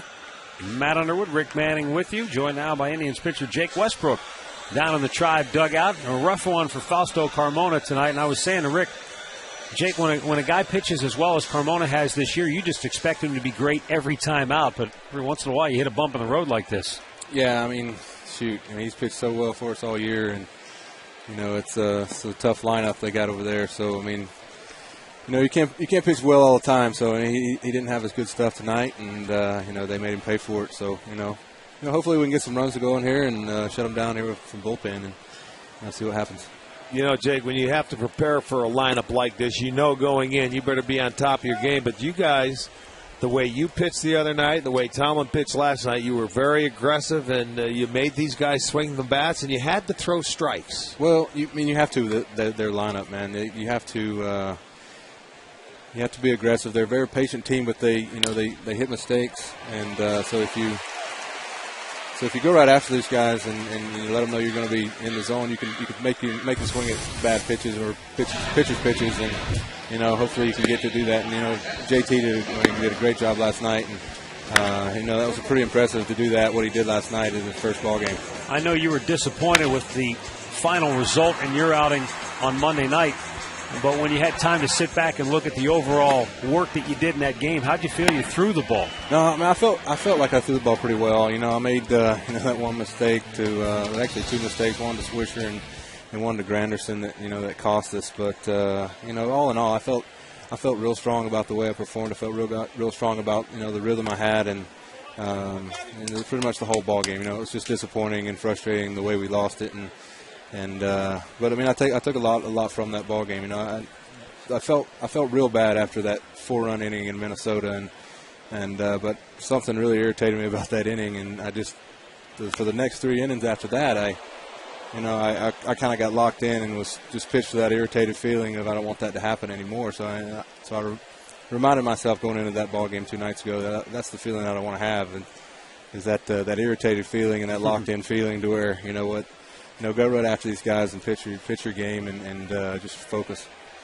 Jake, a couple of days left with this trading deadline, and one of your teammates that have been around a long time traded today to the Tigers. Were you a little surprised? Yeah, well, a little bit, just because it was getting so late. I didn't know if anything was going to happen. But, the Tigers are they're beat up with injuries, and they needed some players, and, so they, worked out a deal with us for Johnny P. So, it's tough to lose a teammate that I've had for so long, but it's kind of the nature of the game and the way we've been going the last couple of years.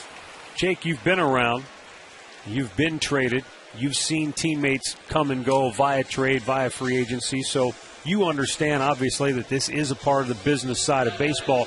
But there are a lot of young guys in that clubhouse that haven't been through this, that haven't seen these types of things happen during a season. What's your sense on just how this kind of thing plays in the clubhouse with such a young team? Well, I mean, it's tough because they learn real fast. I mean, a lot of these guys are from trades, so that's true. So I mean, they understand that in itself because they've been on the side of being the younger guy in the trades and having to live up to that and all that. But they understand it. I mean, they understand it's a business, and they understand it's part of it, and they're trying to get themselves established here. So that's just kind of the nature of the game, and they're learning. I mean, that's part of what.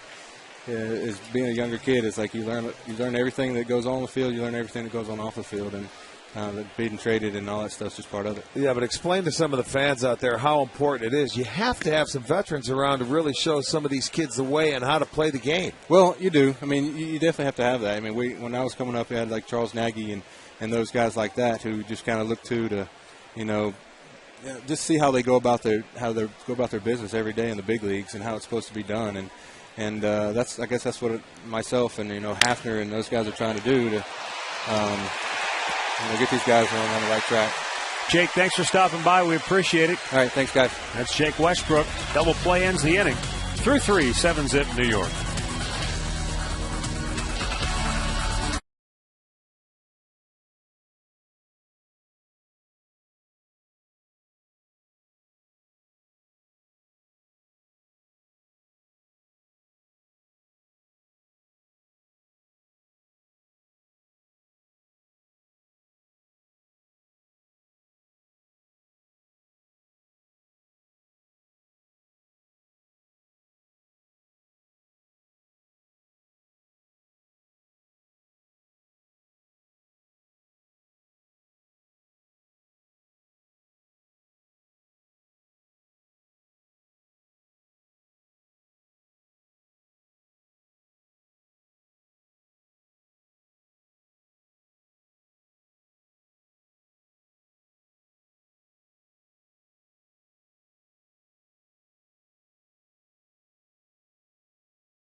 7-0 lead as we go to the fourth inning of play.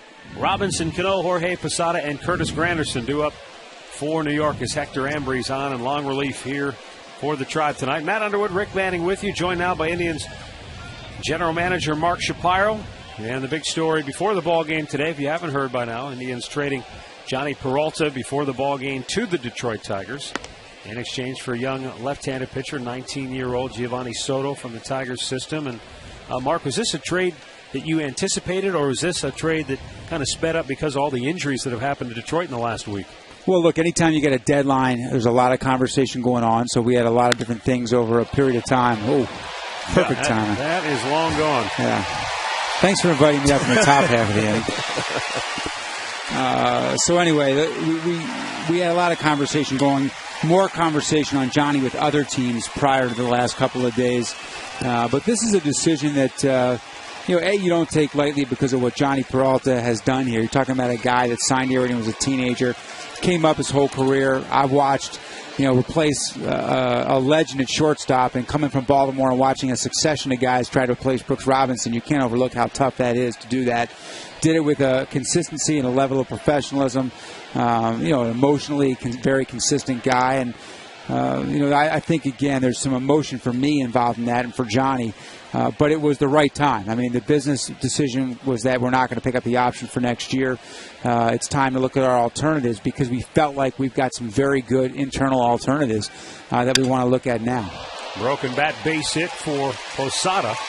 Yeah, normally you usually don't like to trade a guy within the same division that you're going to be playing 18 times. Right. That's why we were thinking, like, the Tigers. I have not done many deals with the Tigers. Yeah, it's not a team we're looking to help out. But, again, this is as much about the opportunity created. We've got a series of guys up here that, I look at Jason Nix as a guy that at this point in his career, very similar to the juncture that we gave Casey Blake an opportunity.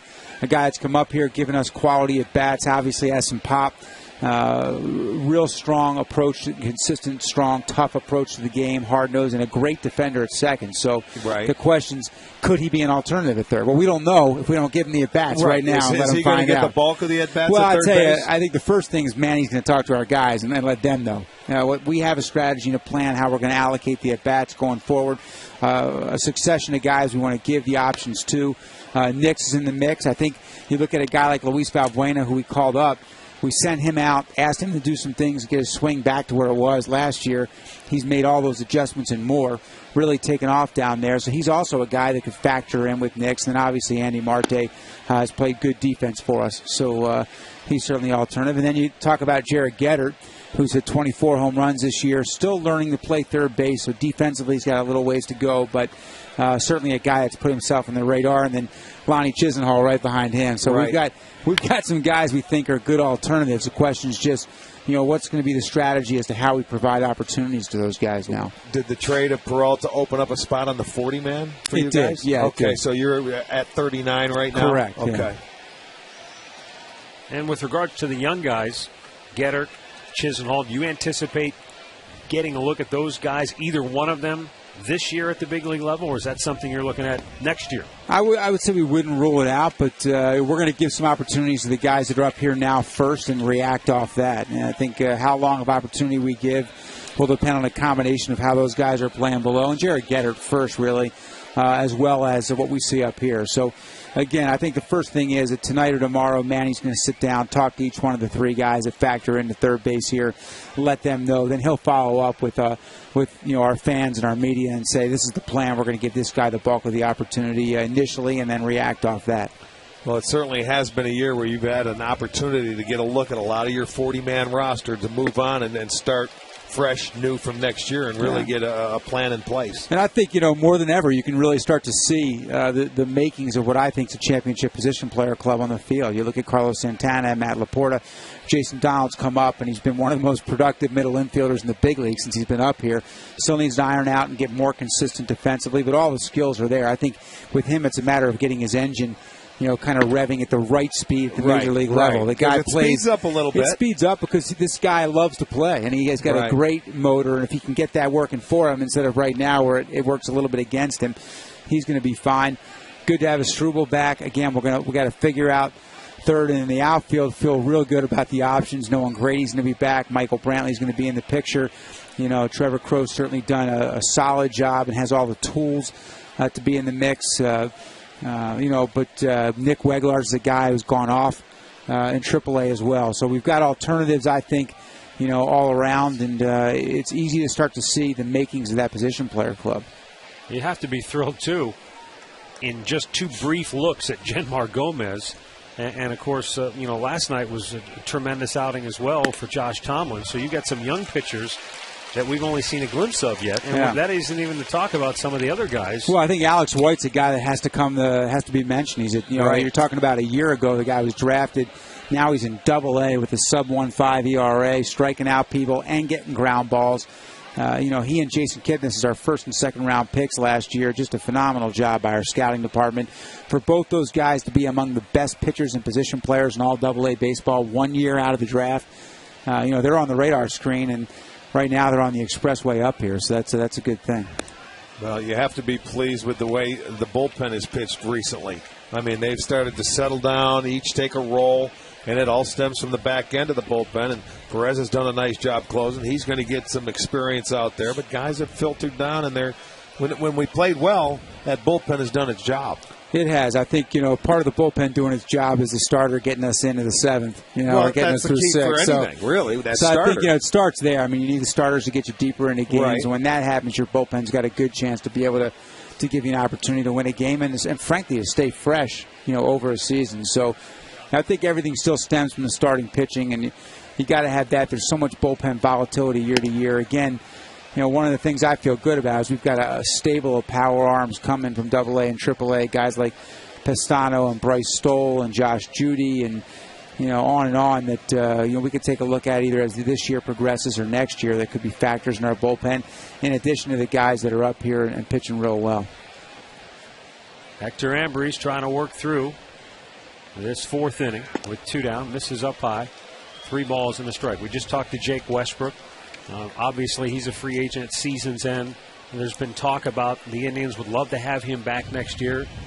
There's also still the possibility somebody could come knocking and calling for him before the trading deadline. When you look at this club and you look beyond, how important is it from a veteran standpoint to try to have some veterans to go in with all these young kids that you're talking about? Well, I'll tell you, when we talked to Travis Fryman about the managing job this year, I thought he put it perfect, is when you have a team full of young guys, you need to have some veteran guys, because the young guys often are just happy to be there, happy to be in the big leagues. The veteran guys want to win. They've been here, so they want to win. And they have to teach the young players what it means, the difference between just being in the big leagues and wanting to win in the big leagues. And so veterans still play a very important role when you're trying to build your club. Mark, thanks for stopping by. We appreciate it. My pleasure. Indians General Manager Mark Shapiro with us here tonight. Unfortunately for the Tribe, on the short end against the Yankees here so far.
Go now to the bottom of the fourth inning. Carlos Santana, Travis Hafner, and Austin Kearns due up here for the Tribe.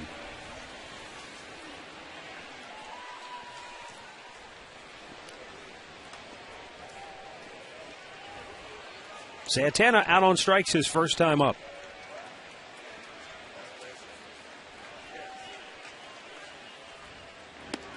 Boy, Rick, sometimes, as they say, you're so close to the forest you can't see the trees. And, for you and I and for the fans who follow the club every day, you kind of get caught up into the day-to-day, the ups and the downs. When you're Mark Shapiro and you're looking at the bigger picture and you're looking at the entire organization, I mean, I think he's genuinely excited about what the Indians have going forward. Now, obviously, this is a rough year, but sometimes in the course of putting it back together again, rebuilding the pieces, you have to take this so-called step backward before you can go forward. But as he said, he rattled off a lot of names that the business he's decision. about. Yeah, and that doesn't guarantee if they come up here they're going to be big league players or they're going to stay in the big leagues. But yes, you have to give yourself opportunities, and that's one of the reasons why the business decisions were made. And it started with the trades, with the CC Sabathias, with the Cliff Lees, and the Casey Blakes, and the guys that they traded. Now, sometimes like that, when you get youth in return, you have to wait and let some of this, potential take place. But these guys are coming from all over, and when you're at the big league level, that's why this is no place to come up here, because people expect you to win at this level. They don't expect you to come up here and just work. This is not the development level. Right. Get in shape. That's the Arizona Fall League where you want to develop. But, I mean, you're expected to win up here, and sometimes people just don't understand it. And I guess every once in a while it's the old Cleveland philosophy, wait till next year. But you know what? Some of these kids, they do have a lot of talent. And when you look at this kid here for Casey Blake that's sitting, he's going to be fun to watch. Santana singles into center field. I thought it was also interesting, the Travis Fryman point of view, that you need veterans on a ball club. Absolutely. Because veterans, they teach you how the game is played. They want to win, but they also teach you, that's the nature of this game. When you're a veteran, you've been around, and you're going to be in this organization. That's why I wish there were more Cleveland Indian organizational people there, that could teach you the Indians' way. It takes a while. And you have to have veterans. And because, now players live through other players. They listen to players more than they do coaches and managers. It's not the manager's job. You teach and you instruct, but players follow other players is how they do it. We've talked about this before. It's a lot like raising kids. Kids listen to your parents, but the impact really is made by their friends. They listen to other people more than they do their parents. They hear you. But it doesn't always sink in until it's somebody else. Because you tell them a million times the same thing. It becomes white noise for the kids. Max can come up here, your son can come up here, and you may tell him something you've been telling him for the last 2 years, but if I tell him once, he may look at it differently and say, well, Mr. Manning said this. And he's right. Me. He's right. Oh, yeah. There's a foul right back to the screen. If I had $1 for every time my wife said, did you brush your teeth today? Did you take a shower today? Did you clean your room today? You could retire. Oh, it's unbelievable. But, you're right. Well, it's not that they aren't hearing it, but it doesn't seem to sink in as much as when it comes from somebody else. And you look at it this way. Let's put it in baseball vernacular. We're the youngest team in baseball. Youngest pitching staff. Youngest pitching staff, years of age. And, you look on the other side, the team we're playing tonight, they're probably one of the oldest. And there goes a strikeout as Hafner goes down. That's the third strikeout for Burnett. One down here in the inning. They're the oldest. They're the highest payroll and things like that. And I'll tell you what, it makes a big difference. But it doesn't mean, you look at their infield. What does their infield make? $85 million. That's all? $55 million on the left side. And 30 over on the right-hand side. Well, that's more than this whole team makes. You know what I mean? And then they've got a pitching start. You just can't get into it like that. You can't compete with something like that. Austin Kearns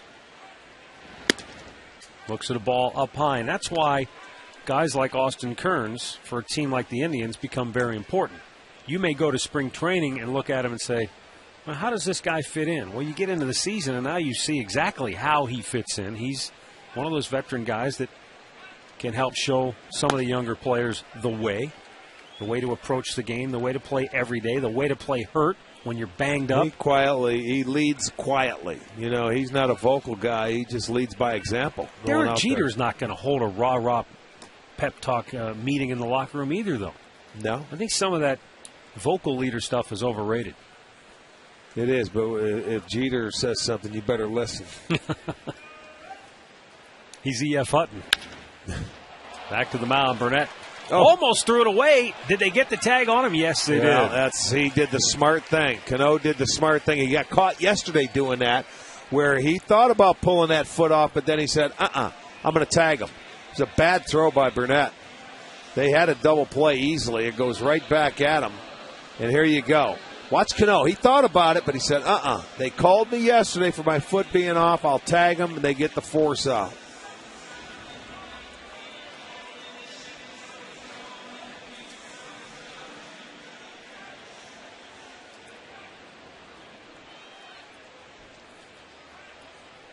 There is Matt Laporta, who walked his first time up.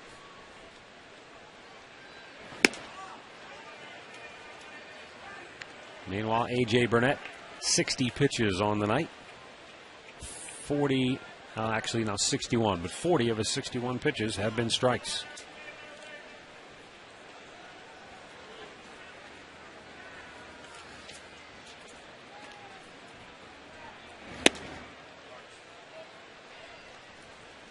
Two 2-0 the count here for Laporta, who walked his first time up.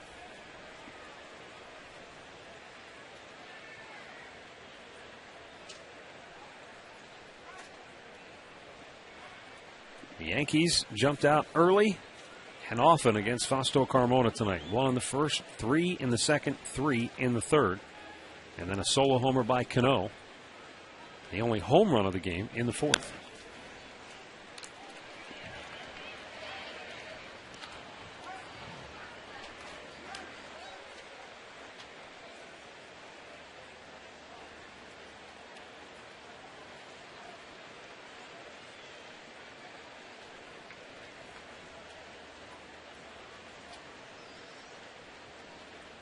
The Indians with 4 hits, all of them have come when Burnett was winding up. They don't have a hit out of the stretch.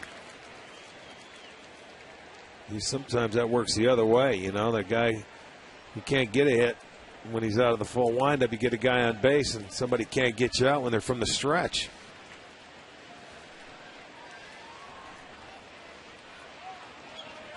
You see that sometimes when a guy's cruising along 4 or 5 innings and hasn't had any base runners, all of a sudden he gets that first one. He hasn't pitched out of the stretch all night. It can be an issue.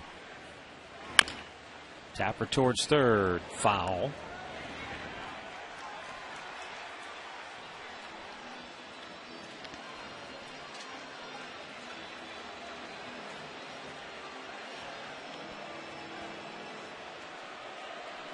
Laporta retreats to home plate.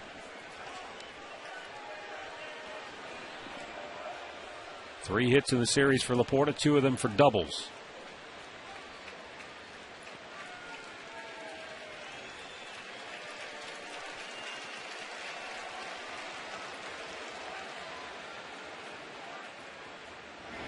Swung on and missed. Burnett with his 4th strikeout. And we go to the 5th, 8-0 New York.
brought to you by McDonald's. New real fruit smoothies are now available in wild berry and strawberry banana flavors.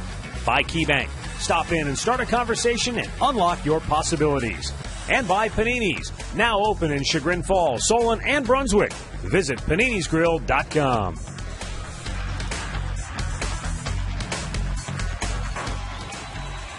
8-0 New York as we go to the 5th inning here at Progressive Field. It was a warm and very humid day here in northeastern Ohio. And at about, what would you say, about half an hour before game time, the heavens let loose here. We had torrential rain, some thunder and lightning roll through. So we were late getting started. Let's say. No, it was about an hour before because we didn't do our open. So we sat there and it came in right around 6 o'clock. 7:45-ish we got started? Yes. It's about right, yeah. One more to go tomorrow night between these two to wrap up the series. Maybe should have kept the rain here, the way this game started. Jeter drives one the other way. Back goes Chu. Reaches up and makes the grab, and you can hear him slam into the wall. Got one of Bill Schnack's mics out there in the wall. 8-0 the score, but Chu going after that like it was a tie ball game.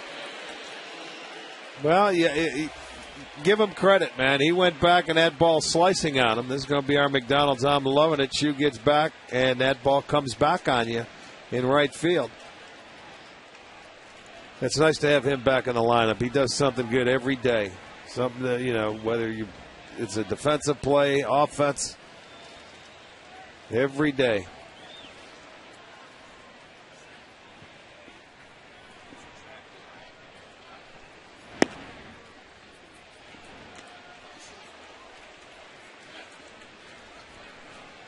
Tonight's GMC 5-Star League Leaders brought to you by the GMC Sierra. Never send a truck to do a Sierra's job. That's pretty good to have two of the best guys in the business in your lineup. Well, and not only that, one guy in the top part of the lineup and the other guy in the bottom part of your lineup. Not bad. Not bad at all.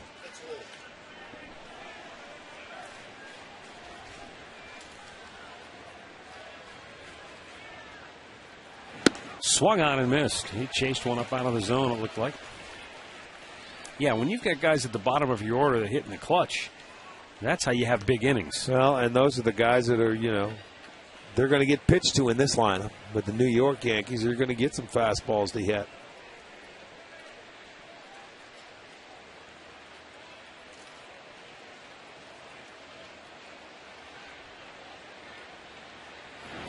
Swung on and missed. Swisher strikes out. He thought maybe he got a piece of it, but Dale Scott says no. Let's go back to the studios. Al Pawlowski has the latest on baseball's trade activity as the deadline fast approaches. Absolutely, Matt. Things are heating up now. Scott Podsednik has been traded from the Royals to the Dodgers for two minor league prospects. The Major League Baseball Network is reporting Royals did lose to the Twins today 6-4, but Podsednik, a Dodger. All right, thanks, Al. Podsednik, I don't see. Dodgers started the night, Rick, 5 games off the pace. They had won 3 in a row.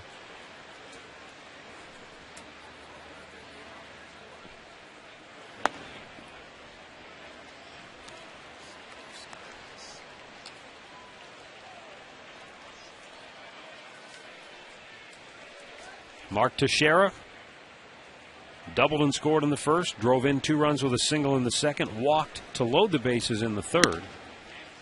Looks at a pitch up high. 1 ball, 2 strikes. Well, Fausto Carmona has company as far as not being his night. How about Johan Santana? Gave up 6 first-inning runs to the Cardinals tonight. Huh.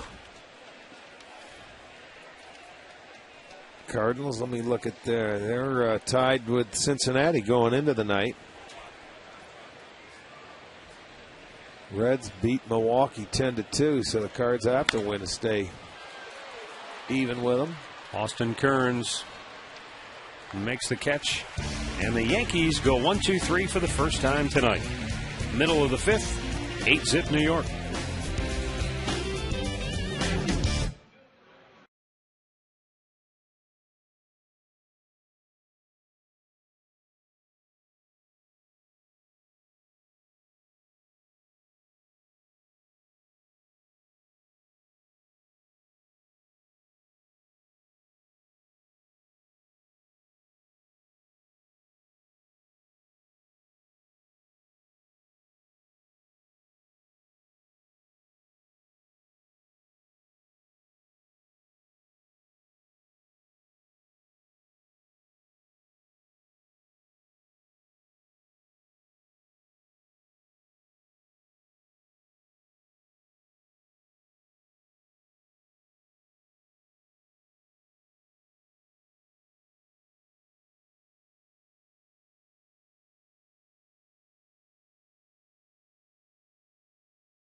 favor of the Yankees. Bottom of the 5th. I think I swallowed a peanut.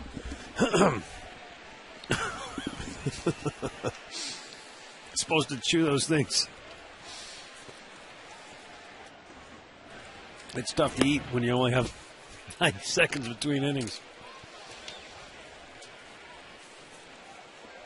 You might take a break. Here, go ahead. Get the oxygen out. Might be taking over. Andy Marte, the hitter.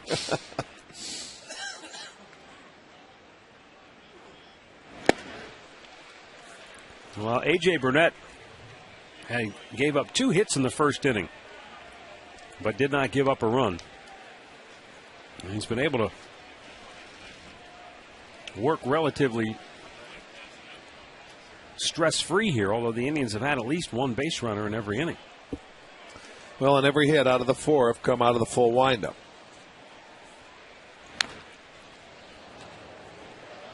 You know, one more note on that trade that Al just told us about. This will mark Scott Pasetnik's 4th team in 4 seasons. Going to the Dodgers, who are still shorthanded in the outfield with Manny Ramirez on the DL with that strained calf. And they say he's still more than a week away from returning.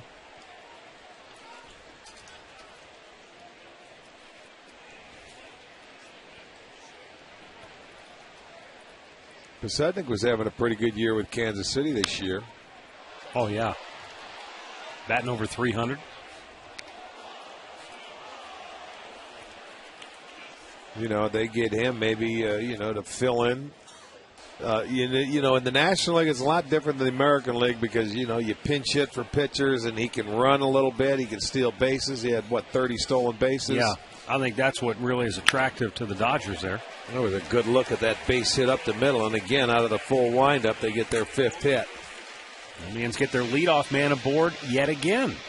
Well, you can celebrate the history and tradition of the Indians baseball at the Tribe's Hall of Fame induction. That'll take place Saturday, August 7th. There will be a special pregame ceremony honoring the 2010 inductee, Kenny Lofton. All fans attending. That'll be a 7:05 game. The Minnesota Twins are in town. And you will receive a Kenny Lofton bobblehead. Pretty good detail on that bobblehead. Even had the red and white spikes that he used to wear. That was the famous catch he made, right? Going over that wall in right center field off the bat of B.J. Surhoff. Yeah. Look at that. Pretty good detail there, isn't it? Yes, indeed. Look at the warning track to the wall. He makes the catch. Jason Donald fights it off. 0-2.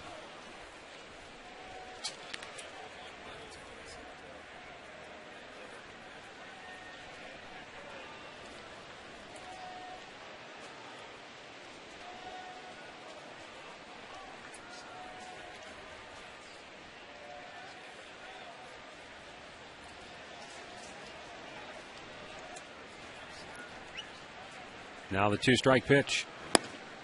Missed low and away. Well, certainly would be nice to see a big crowd for Kenny Lofton's Hall of Fame induction. He certainly gave Indians fans plenty of thrills in his time in a Tribe uniform. 1-2 pitch. Swung on and missed. And A.J. Burnett with 5 strikeouts now on the night. This game recap brought to you by your Northern Ohio Toyota dealers. Mark Teixeira having a big night. 2-out RBI single in the first. He had a double in the first and scored. 2-run single in the second. Nick Swisher made it 7-0 with that base hit. And then Robinson Cano's solo homer made it 8-0 New York. For a dealer near you, visit buyatoyota.com.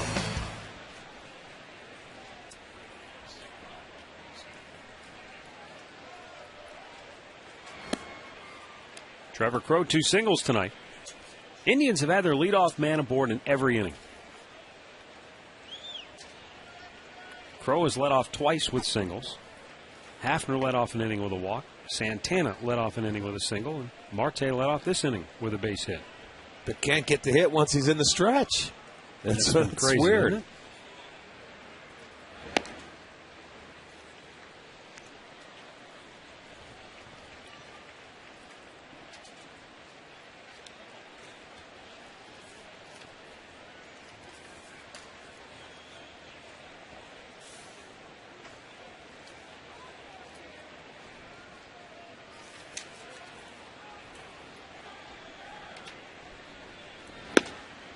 And a fastball strike called, 2-1.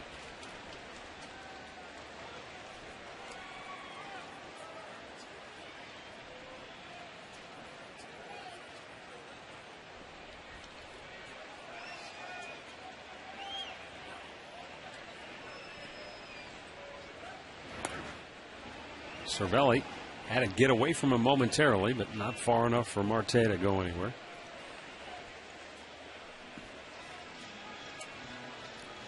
Good news for the Angels. Dan Herron, who was struck by a line drive in his debut with the Angels. He's okay? Says he's fine. No pain in his bullpen session. They're breathing a sigh of relief.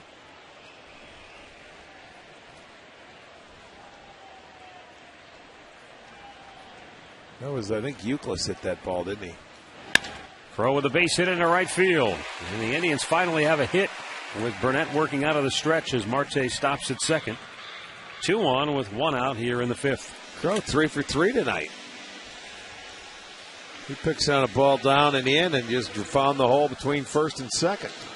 Now the Indians need a big fly to get back in the game and raise some money for the gathering place. $4,920 raised so far.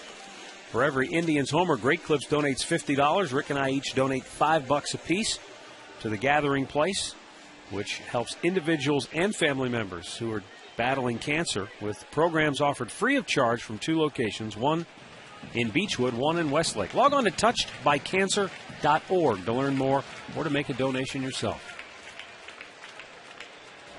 Cabrera takes a strike.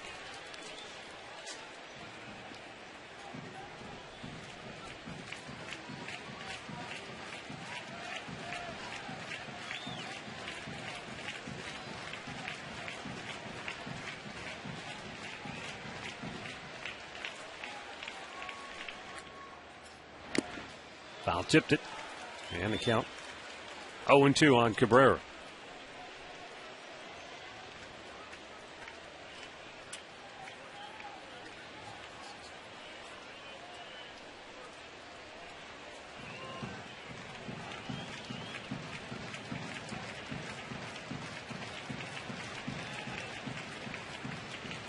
Now the 0-2 pitch. Down on the dirt. Story out of Washington says that Steven Strasburg, who was scratched from his start just before the game last night, will be shut down for at least 2 days, maybe as many as 3 or 4 because of some stiffness in his shoulder. Said that it actually started a couple of days ago, and he feels like it's all part of just kind of hitting the wall. You know, a lot of pitches, a lot of innings, getting into the big leagues for the first time. Well, and you get to the big leagues. These big league innings are a little tougher than you are when you come up in the minor leagues. You know, his second start was right here in Progressive Field against the Indians, boy. And I'll tell you, it takes its toll. Good news, there was no structural damage. They did all sorts of tests, MRIs, all that stuff. Everything was negative. I couldn't get over, though, how much buzz there was over all the people who bought tickets, and should they give a refund? Should they? I mean, are you kidding me? It's all part of it, man. It's not like they knew that this was going to happen. They didn't dupe anybody into buying a ticket and then pull the plug on him at the last second. Well, you know, 5 days in advance he's going to pitch. When he walks out to that bullpen, you know, he expected to pitch that ball Sure game. did. In fact, the general manager of the Nationals says it wasn't a good conversation when he had to tell him he wasn't going to start him. What a grab by Swisher. Super play by the Yankees right fielder who came dashing in and went to the ground to steal a hit away from Asdrubal Cabrera. Got a good jump on that ball. Very good jump. It wasn't hit that hard. I thought it was going to fall, and it's tough to tell. But as a base runner, when you're down 8 runs, you stay put. But a nice sliding catch by Swisher.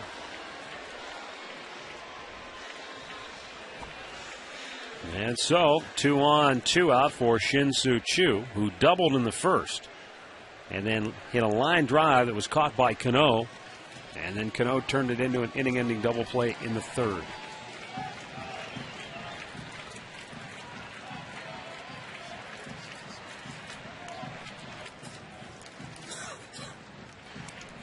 You know, another interesting angle on the whole trading deadline as we fast approach it. I heard one baseball writer saying that, you almost expect the Boston Red Sox, for example, a team like them, to wait until August for the waiver wire trades, because they're still going to be picking ahead of New York and ahead of Tampa Bay. And the thinking, Rick, is that there are a lot of teams that aren't going to want to take a chance and put a claim in because nobody wants to be adding payroll unnecessarily. Well, that's true. So the Red Sox might be better served to just sit back and wait. Well, they also have to sit back and wait to get their healthy player, or their injured players back to being healthy. And once that happens, they may not have to put a claim in on some people. They just don't want to fall too much farther out of the race. I mean, 7 games doesn't sound like a lot, but that can be a pretty sizable gap in that Eastern Especially division. when you have 2 teams behind you. And the Yankees, after tomorrow night's game, they head down to Tampa for a weekend series to play the Rays. So whoever they're playing, whoever Boston's playing, Foul for the back weekend, out of play. Their job is to go in there and probably sweep if they're coming off the West Coast, I would think. Plus, it may be unlikely, but if both Chicago and Minnesota stay hot, one of those teams could find themselves in the mix for that wild card spot. Again, unlikely, but if the White Sox and Twins both keep playing the way they've been lately, they could sneak back into the loser of the division being in the wild card hunt. Well, you figure there's 60 games to go. This is game number 101 for the Indians, and I don't know anybody that's played any more.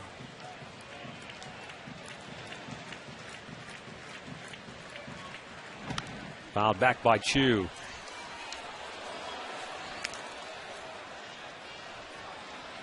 Yeah, the Angels have played 103, and that's it. Minnesota 101, then Boston 101. Right now, Chicago would be, I think, if I'm reading this right, 7 games out in the wild card hunt. So, as usual, you got to win the Central to get in the playoffs. Absolutely. Probably. It's going to come from the East. The Central Division is not as good. Chu goes down swinging, and Burnett has struck out a half dozen Indians here tonight. 5 complete, 8-0 New York.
Discount of the game is assorted banquet meals or Planters 16 to 20 ounce dry roasted peanuts for $2.78.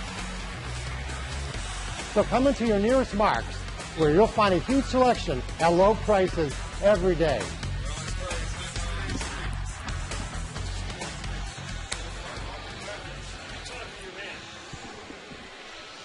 It's an 8-0 Yankees lead.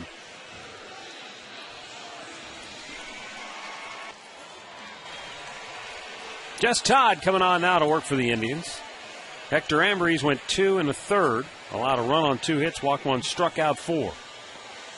The only run surrendered by Ambrose, the solo homer hit by Robinson Cano.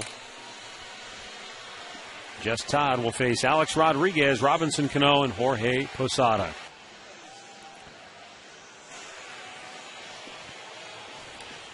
Alex Rodriguez 1 for 3 tonight. He had a 2-out RBI single in the first.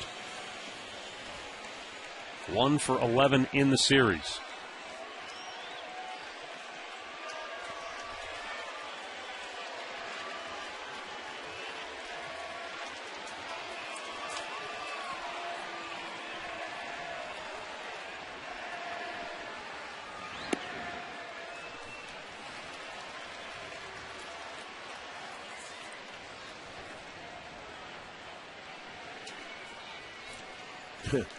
There it is again. They're still waiting. They've been waiting since the series began. Rodriguez fouling it back out of play.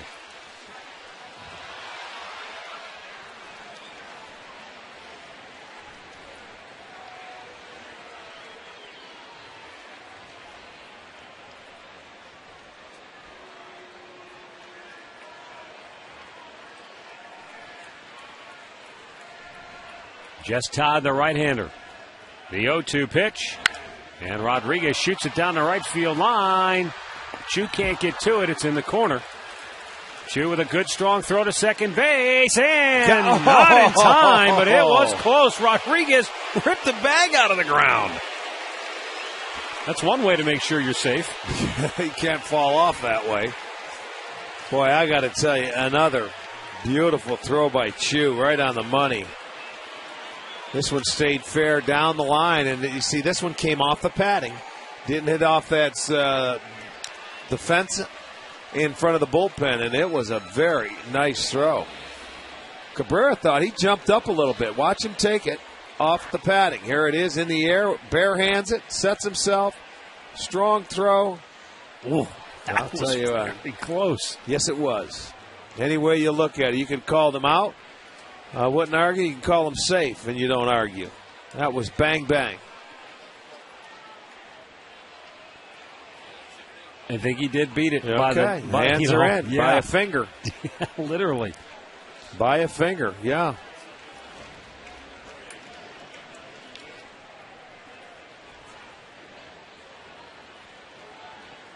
It's 4 doubles now. They have a triple and also a home run out of their 13 hits today. Robinson Cano homered his last time up. As you said, Cano has that easy power. Boy, he sure does, especially going the other way. That ball just jumps off his bat. Not only does he have a little pop in that bat, he can hit for a very high average. Doubles, he's got 28 doubles. He's got 19 homers. Got 3 triples.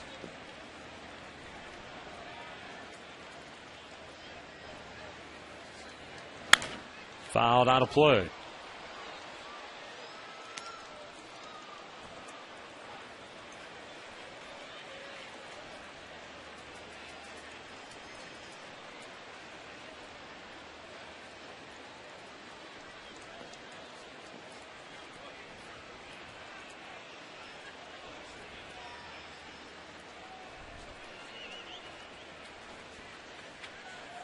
Now Jess Todd's 1-2. Rip foul, almost took some of his teammates with that foul ball into the Yankee dugout. That sent a couple of guys scattering. And they just start to come back now.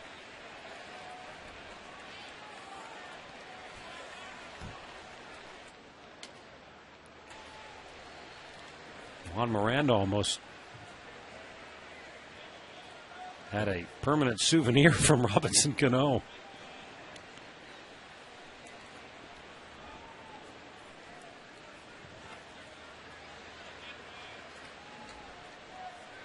And you guys didn't have the benefit of the fencing in front of the dugout. No. How often did balls come flying into the dugout? They would come in there. Sky-high pop on the infield. Donald, the second baseman. 1 away. All right, time to get the answer to our AT&T trivia question. AT&T, rethink possible. Okay. Now we know Joe Girardi, who's down in the dugout. No Yogi Berra. Who are the two I can't think of? I don't know. I haven't had time to think. I don't know if it's Dickey. Who else? Houck. Bill Dickey and Ralph Houck. Okay. Of course, the late Ralph Houck, who one of the armbands on the Yankee uniform currently they're wearing for the late manager.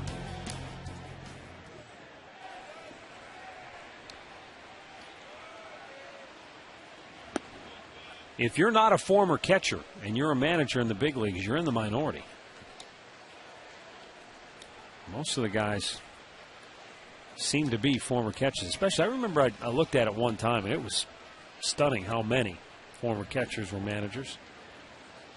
Now, one time, I'm not sure if he still is, but Bud Black was the only former pitcher at one time. I was thinking, well, that's He the still first may one that be. popped into my mind was Buddy Black, who was not, obviously. Let me look at.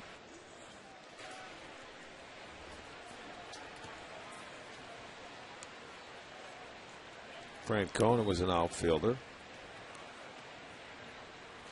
Cito Gaston.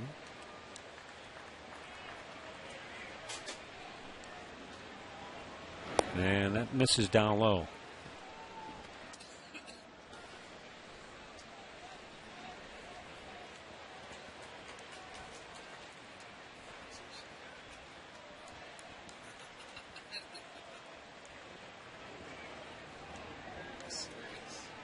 Now the 1-2 pitch to Posada. In the air left field. Kearns is there. 2 down.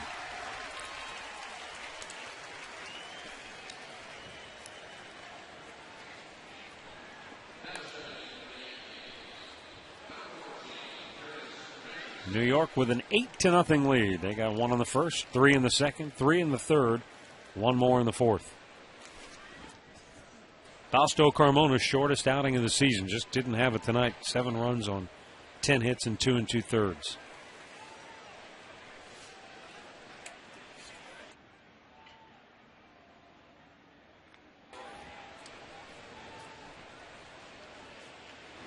Granderson called a ball. Looked pretty good. Granderson singled and scored in the second. Tripled in a run and scored in the third. Struck out his last time up.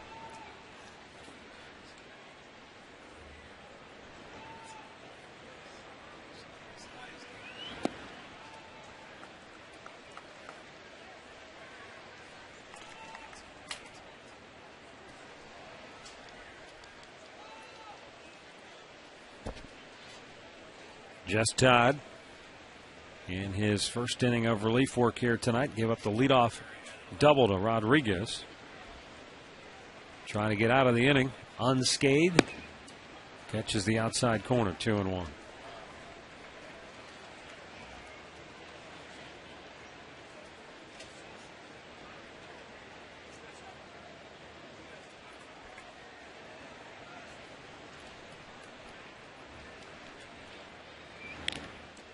Right back to the screen, Granderson. Now we'll be faced with a 2-2 count. 2 down and a runner at second.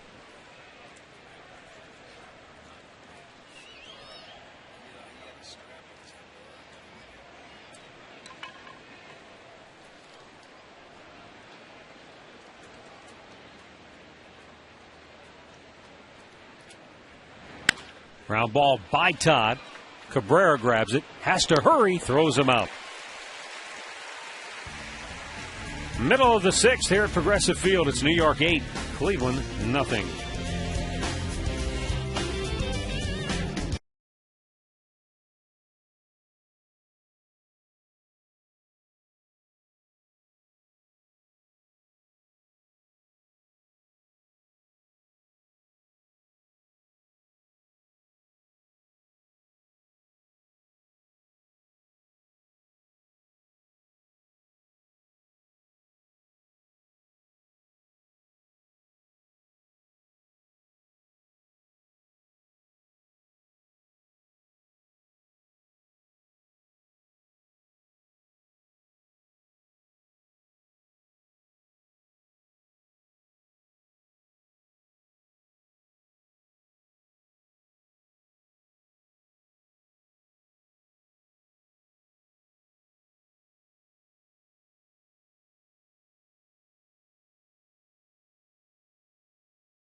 The Yankees all over the Indians tonight, 8-0, bottom of the 6th inning. Here at Progressive Field. Burnett has made 91 pitches so far for New York. And the Yankees right-hander has not retired the side in order yet tonight. Indians have had a base runner in every inning. They've had a hit in all but one inning. But they haven't been able to push a run across because, for whatever reason, when Burnett's gone out of the stretch, he's been even better. Giving up just one hit in 14 at-bats out of the stretch tonight.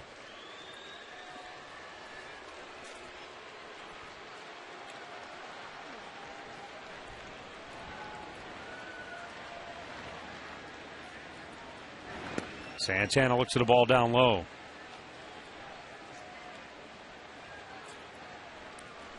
Carlos tonight struck out his first time up.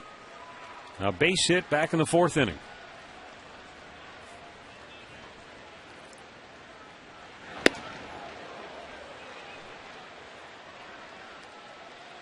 Trying to ride that fastball inside on him. You know, in his first start against the Indians, coming back on May 30th, he went 8 innings, gave up 5 hits, threw 115 pitches, and that was a season high to this point. Right now, he's in the 6th inning, and already with 95 pitches, he's walked 2, he's struck out 6. Don't know if he's going to get the 8 innings in like he did the last time, but they have a commanding lead. And Santana goes down swinging for the second time tonight. That's 7 strikeouts now for A.J. Burnett. Here's our Miller Taste Greatness moment. And for this, we go back to the 2007 American League Division Series when Travis Hafner delivered the game-winning RBI hit, scoring Kenny Lofton in the 11th.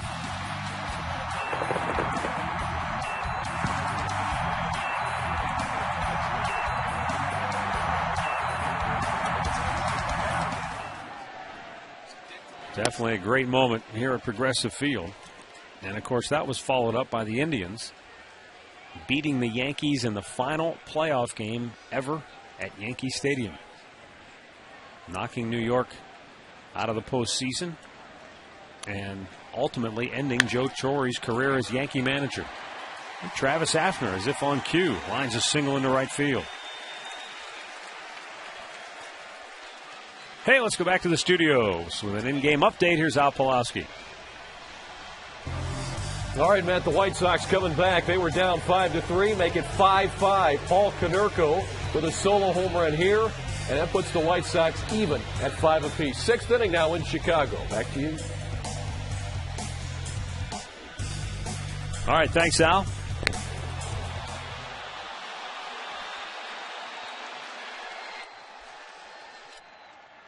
We got a brawl up in the bleachers, apparently. It's got everybody's attention. Isn't that funny? Even the players were looking up into the bleachers.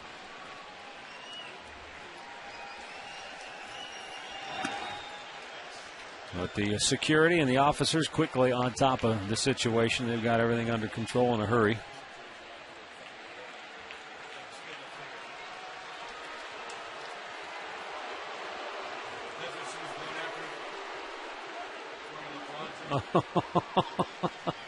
You know, it never ceases to amaze me the dumb things people will do. Some people like attention.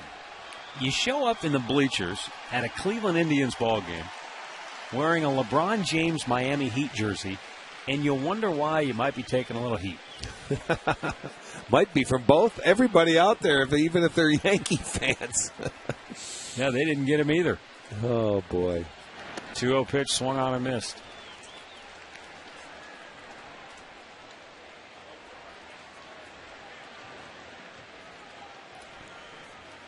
I'm sure there wasn't any beverages out there that had anything to do with it. No.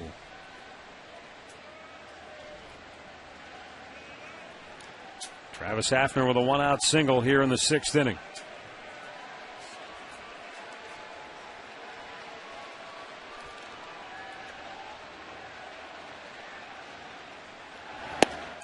At the knees. Good fastball from A.J. Burnett.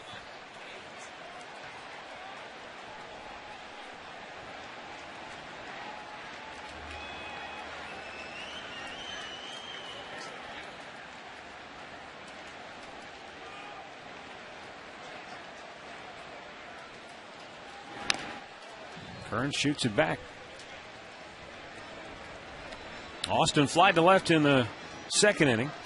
Bounced into a fielder's choice back in the fourth.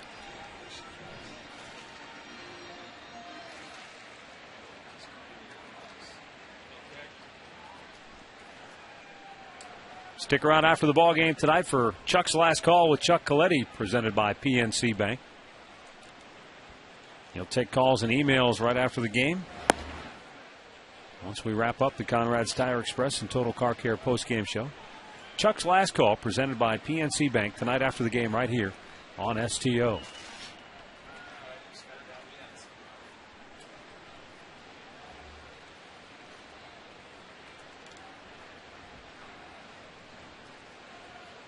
And the 3-2 to Kearns. Ground ball hit sharply to Rodriguez. Goes to second for one. Cannell on to first. And inning-ending double play. 6 in the books. It's still 8-0 New York.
AT&T.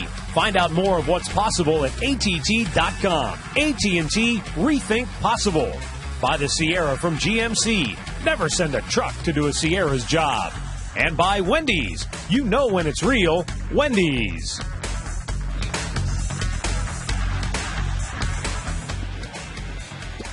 It's an 8-0 Yankees lead as we go to the 7th inning.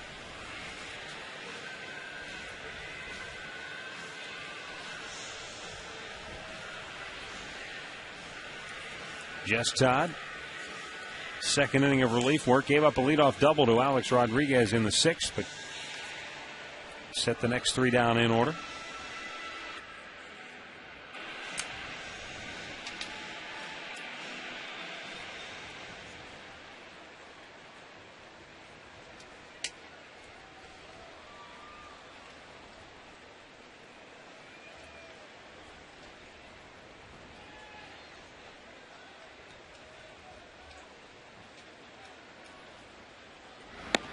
And a strike at the knees outside corner to Francisco Cervelli, who singled and scored in the 2nd. Was hit by a pitch in the 3rd, struck out his last time up. Now he's got that padding on that elbow. I don't blame him. He was hit on that elbow with a bat earlier in the series and then plunked by a pitch tonight. Yeah, that same spot. I think that's smart. Put as much padding on there as you can.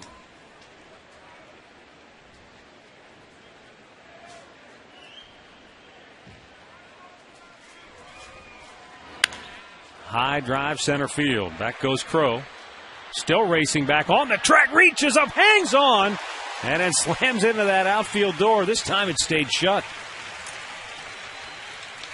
Well, he was going in face first. That time that door stayed shut, there was a back that knocked it open. And Ryan Rayburn went right through it Yes, for he did. Detroit. Watch, he's going to hit it frontwards. And he had plenty of time. Then he goes up sideways, and that wasn't right near the door, was it? Yeah. Okay. Then they did a good job fixing it. Call Jim Folk and say, nice job.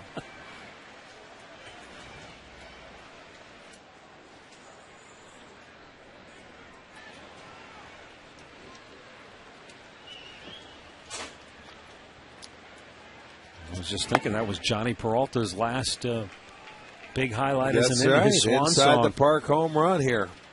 against the Tigers, the team he ends up getting That's right. traded to.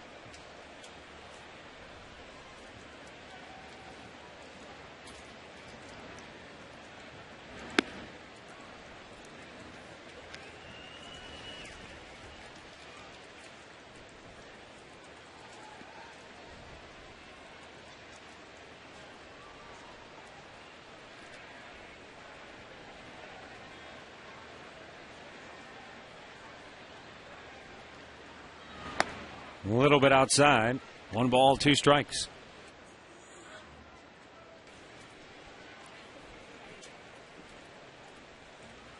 Brett Gardner 2 for 3. Single, a double, 2 runs batted in, 2 runs scored.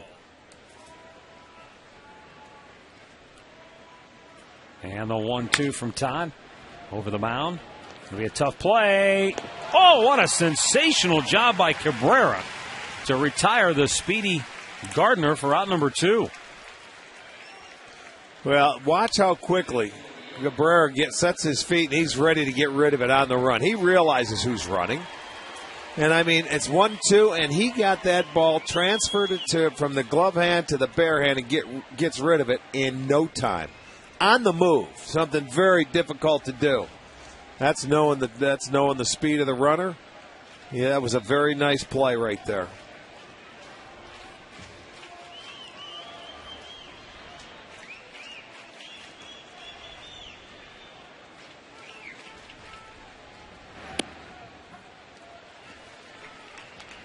Derek Jeter,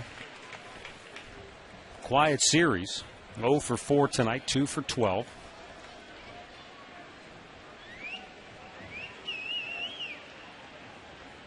Not many times the Indians play the Yankees, and you can see Jeter's been quiet. I think against the Indians, he's got one of his highest batting averages career-wise. And I know he's always hit well in this ballpark.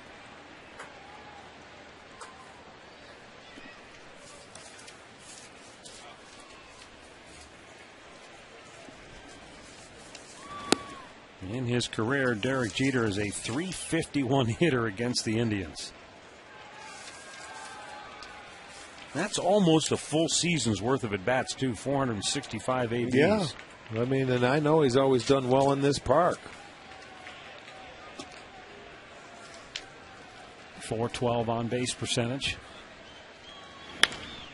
Well, it's safe to say when you see this guy who's down 0 for 4, but they still have 8 on the board.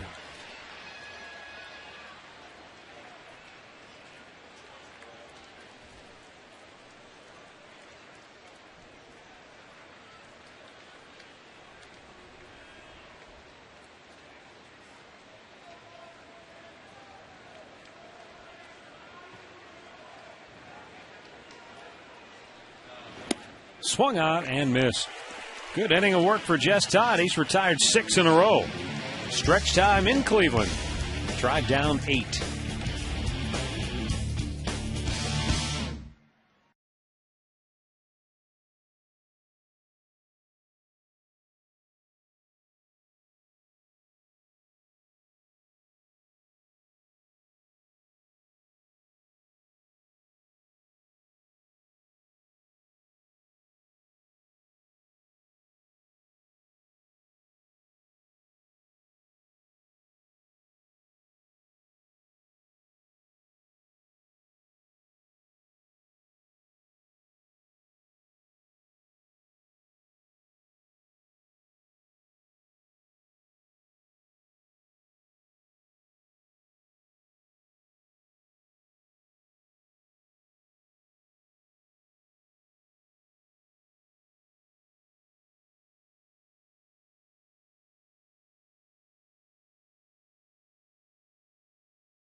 3 new locations now open in Chagrin Falls, Solon, and Brunswick, coming soon to Twinsburg. Log on to paninisgrill.com for a list of all their locations.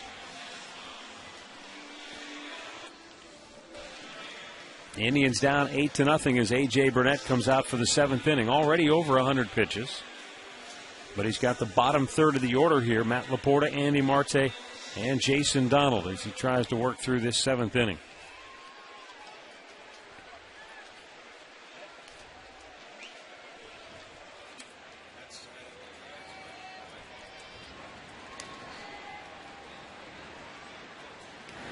And Laporta jumps on that first pitch, hammers it foul into the crowd. Ooh. He got the ball. I don't know how he didn't get impaled. Probably got stuck in his arm or something. Stuck on.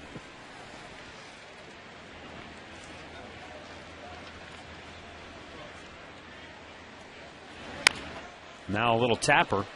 Burnett goes to the slide. Oh, what a play. Wow, the old pop-up slide. That's a nice play. He's obviously made that play before. He goes into that pop-up slide, gets his feet ready as he comes over. Watch this. Gets up. Nicely done. He is an athlete. You know, pitchers always used to say they were the best athletes going around. I disagreed with it, but I'll tell you what, that's a nice athletic play right there.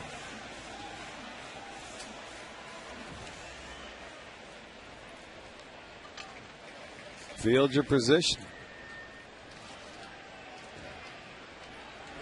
And a breaking ball for strike one to Andy Marte, who was 1 for 2. Flied to right his first time up, base hit to lead off the 5th inning.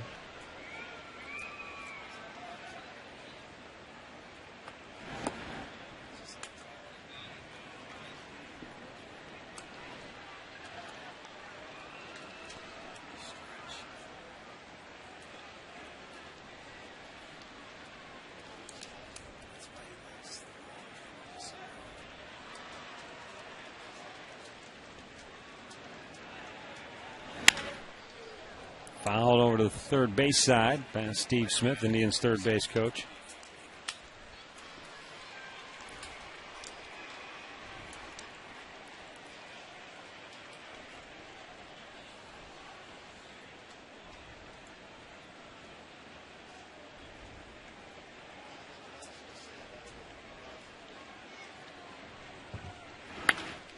Marte trying to test Steve Smith again. Steve's not going for it, though.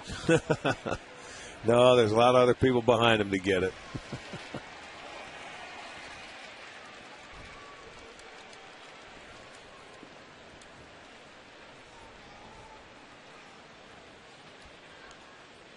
Maybe Andy's just returning the favor. He hits him all those ground balls during batting practice. Yeah.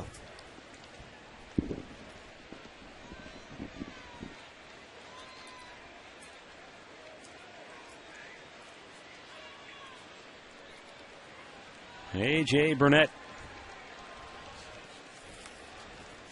has given Joe Girardi just what he needed here tonight.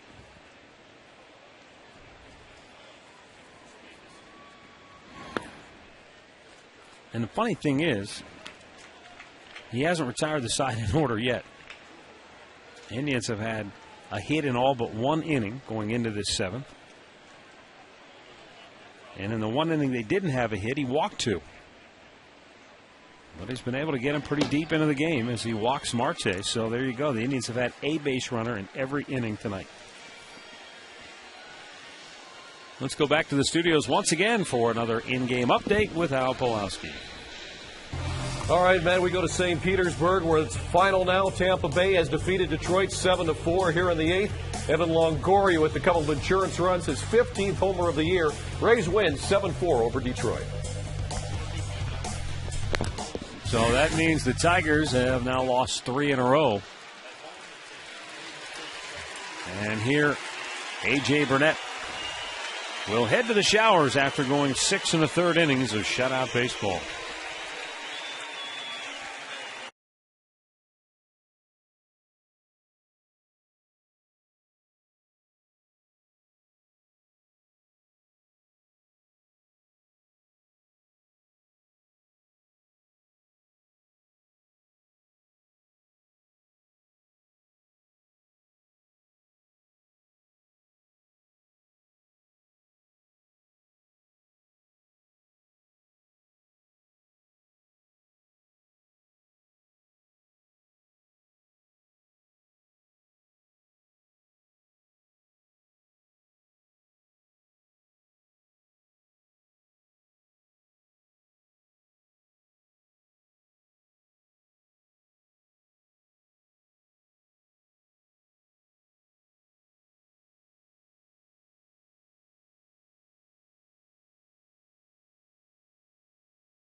Yankees on top by a score of 8-0.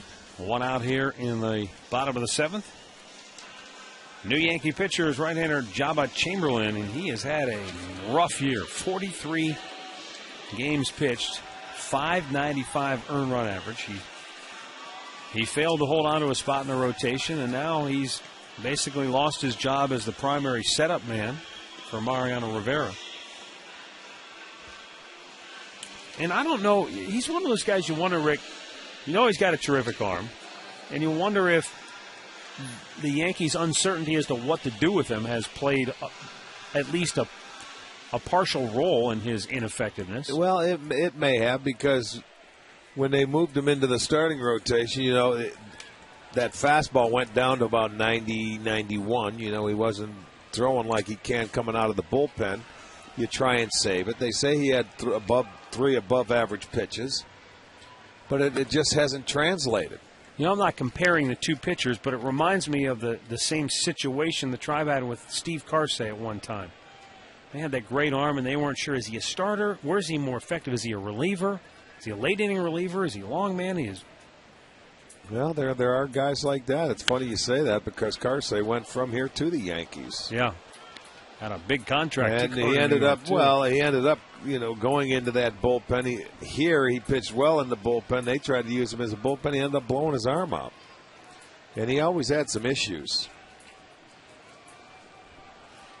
But Chamberlain, a good arm. And, you know, in that role, he would have been the 8th inning, setting up for Mariano Rivera, one of the best. But now, you know, it could be one of those years. He's just having a year that he struggled. Oh, that's a balk. Yes, it is. There's nobody at first Why base. are you throwing in an 8-0 game to first base with Andy Marte on there? Teixeira's not even on the base. Exactly. He told him he's playing behind him. So right there tells you that mentally he's not in the game. I mean, 8-0. Marte's on first base. Teixeira says I'm behind him. And watch this. What is going on? That's just not knowing where you're at. I mean, not having your head in the game. That's a balk. Fly ball to right field. Chases Swisher back on to the front edge of the track. Donald gave it a pretty good poke. And that's out number 2 as Marte tags and goes to third. Well, a Tribe game out at the ballpark. Perfect choice for an exciting outing or for your group. Special discounts are available for groups of 25 or more and up to 50% off every ticket for select games. You want to call 216-420-HITS or visit Indians.com.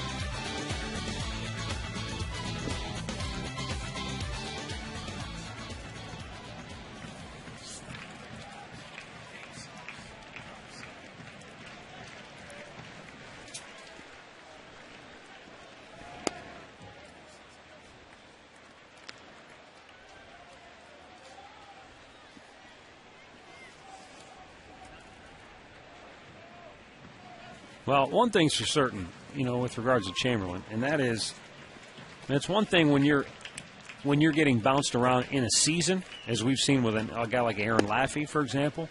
I mean, he's been out of the bullpen exclusively this year, so it's not like he had to worry about, well, I'm going back and forth, and I'm not sure where my role is. But again, it can be a cumulative effect with your arm sometimes too when you're bouncing back and forth one year to the next.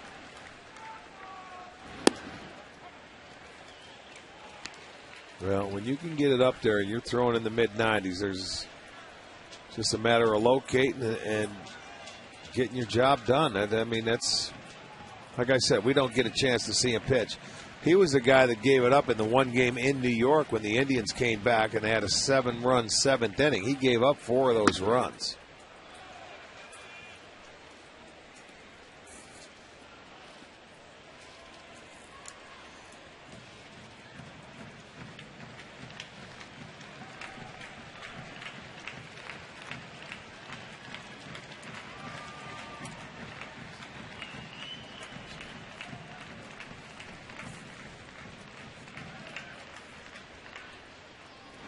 Two fisted foul out of play over the top of the Indians' dugout. What a grab! That guy literally pinned that ball up against his chest. It wasn't pretty, but he got the job done. And he couldn't go back, and he was backing up, backed all the way up to his seat, and just. Better off charging it. Don't let the ball play you. That's right. Bad things happen when you start backpedaling. 2-2. The count goes full.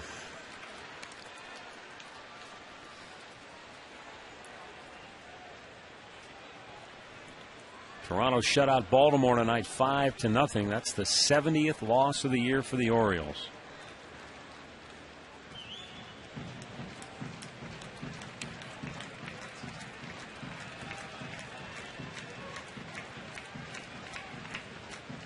Time called. White Sox, Mariners tied at 5 in the 7th in Chicago. White Sox need to win to stay a game in front of Minnesota. Yeah. Otherwise, there'll be a first-place tie at the end of the night if Chicago loses that game. Crow punches one fairly deep to right, but Swisher is back, and he'll make the catch. We go to the 8th here at Progressive Field. 8-0 New York. Alex Rodriguez will be due up third when we come back.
By the authority of the Cleveland Indians and may not be reproduced or retransmitted in any form, and the accounts and descriptions of this game may not be disseminated without the express written consent of the Cleveland Indians.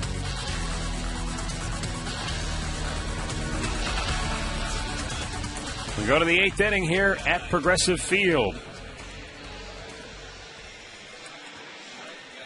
Frank Herman coming on now for the Indians in relief. And I will say this.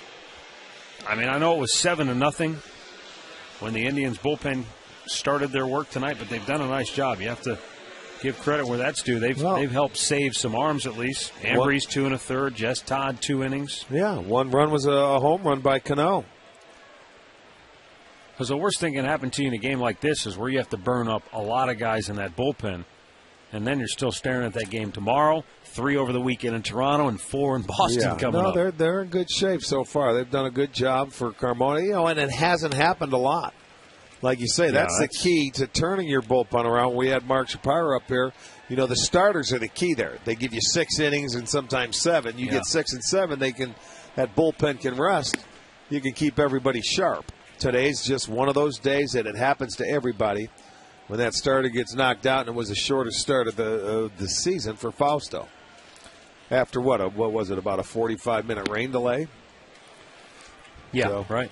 Well, you think back, Rick, 2005 and 2007 in particular, those years the Indians had tremendous bullpens, and a big reason why was they had tremendous starters. Yes, they did. Well, in 2005, I think they only used 5 starters all year long. That's exactly right. Kevin Millwood won the ERA title, and they stayed healthy. They made every start. They were there every 5 days taking their turn. And they got deep into the games consistently, which makes everybody's job in that pen a little bit easier. Games like this happen where your starter gets knocked out. You mentioned earlier that the Mets, Johan Santana gave up 6 in the first. Well, guess what?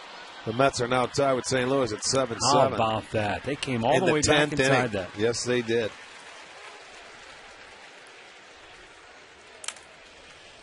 Luis Valbuena just recalled today when the Indians traded Johnny Peralta, is now in the game at second. Jason Donald goes over to short.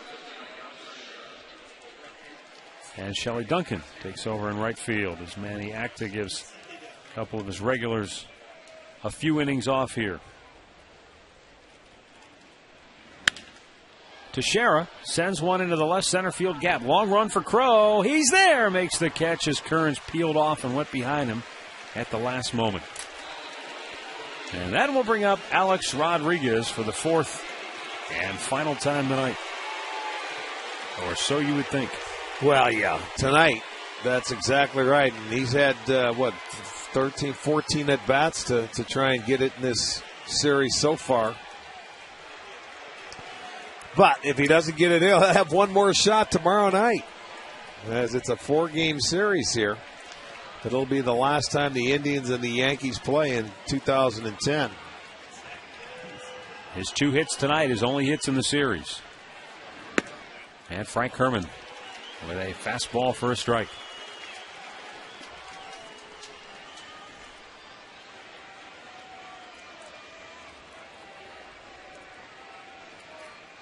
Frank Herman knows all about the Yankees. Grew up in Rutherford, New Jersey. Just missed. 1-1.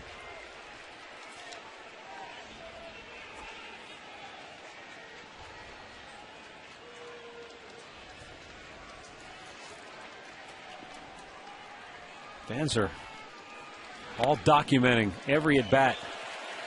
It's funny, we were joking the other night about using the term flashbulb. I was about to say some of these fans are going to be running out of film. They've taken so many pictures with nothing, but they don't use film anymore either. No, that's right. They're going to take that chip out and bring a new one tomorrow. Running out of disk space. Up high, 2-2.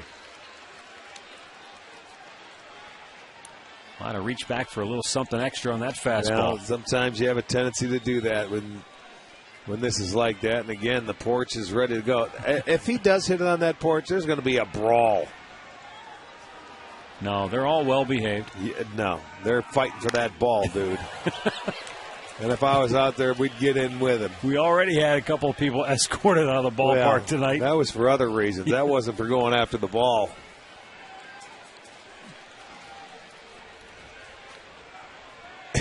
It will be total chaos. 2 down, base is empty. A 2-ball, 2-strike count.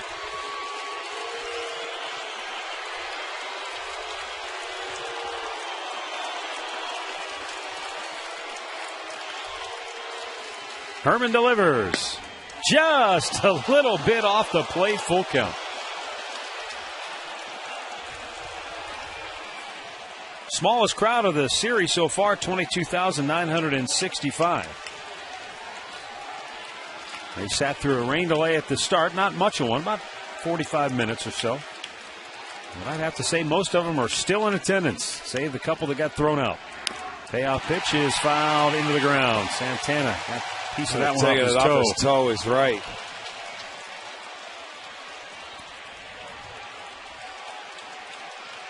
Jack, you have to. He goes out, gets that ball, and then brings it back. And then a lot of people are giving him the business because they want the foul ball to get tossed up into the crowd. Documented. He's got to keep it. He's got to keep his log. That's right. Jack's had those white pants. He's wearing a hole in them. That's 3 straight days. We'll see if he can finish it out tomorrow. So here we go. 3 balls, 2 strikes, 2 down in the 8th inning.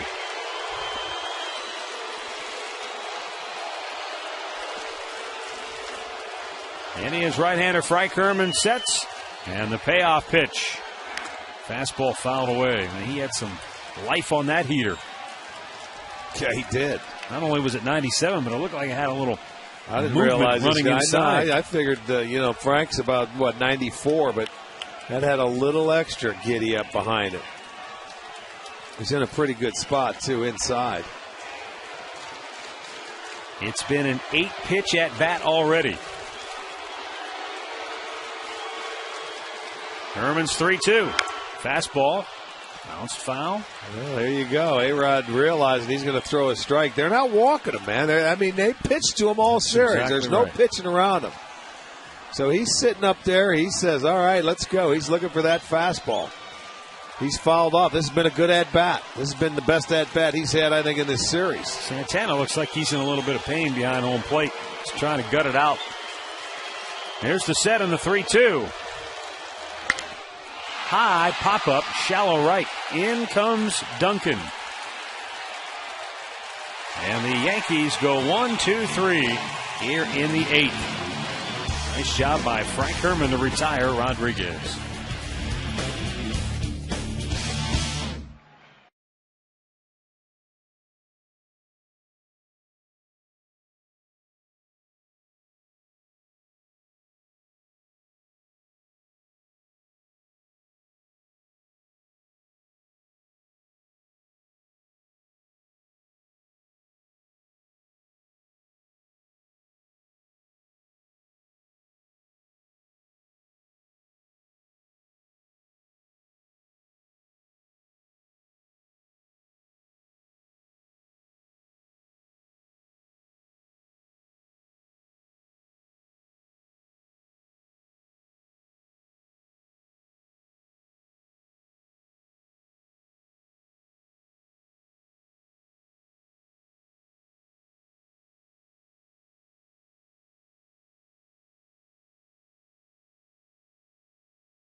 Playhouse Square.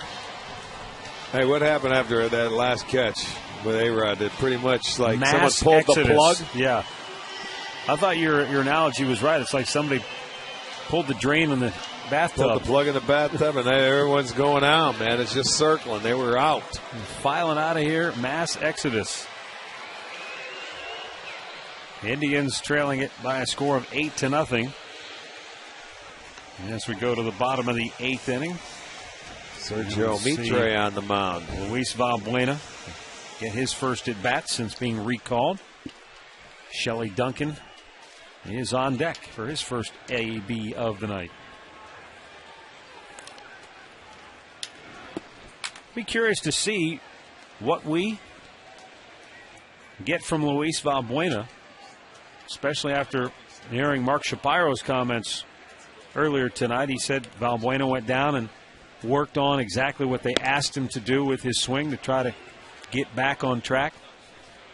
They felt like he, in his words, made the adjustment and more. So we shall see. Well, his problem when he was up here and playing, he looks a little different at the plate in terms of his stance, for whatever that's worth. He ended up, I think, getting a little more pull happy. Because he has a little pop in that bat. I mean, line drive shows you can hit a gap and, doubles and things like that. But he just wasn't using left field. It seemed like he was pulling everything off the ball or pulling off on everything. It's a little more open. Yes, and maybe that's to see the ball a little bit better, where he gets both eyes on that pitcher.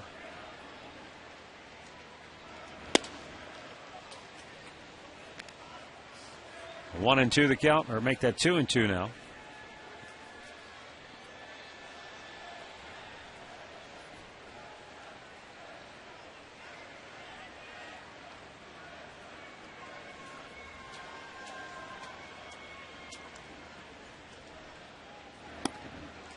And he strikes him out to start the inning. Yankees making all kind of changes here with a 8-run lead in the 8th inning. As we go around the infield and the outfield. Final game of this series will come your way tomorrow night here at Progressive Field.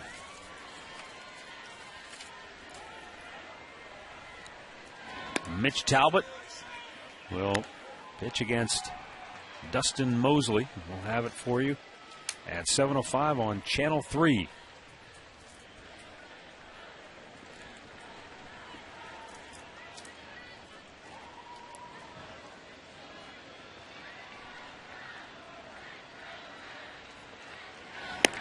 Missed outside, 2 balls in, no strikes.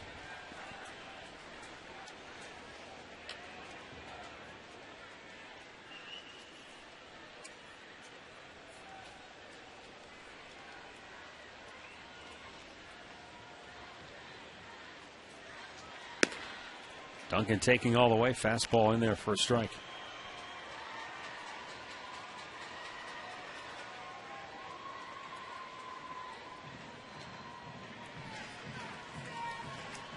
Now Mitre with a 2-1.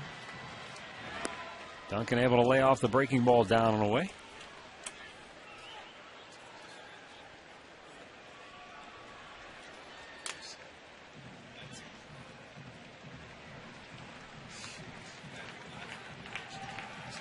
And now the 3-1 to Duncan is swung out and missed, full count.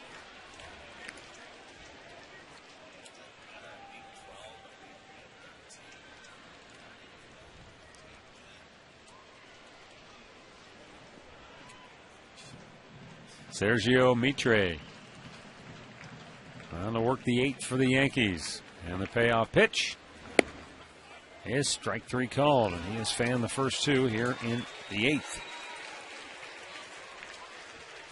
Going to bring up Carlos Santana with 2 down. Well, Sunday, August 8th, it'll be Kids Fun Day, and you can save big with the WKYC Summer Sunday $3 offer. You buy an adult ticket, you see the Tribe take on the Twins, and you get up to 2 tickets for kids 12 and under for just $3. Enjoy all the activities out on the plaza. You can run the bases after the ball game. Get your tickets at Indians.com.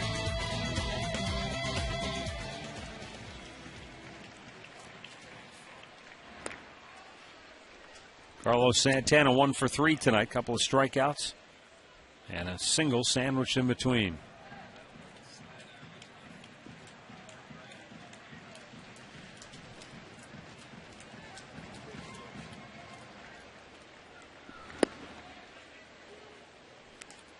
One and one to kill.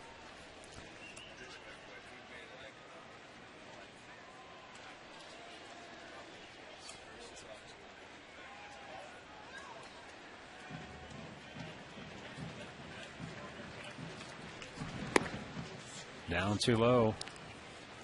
2 balls and a strike.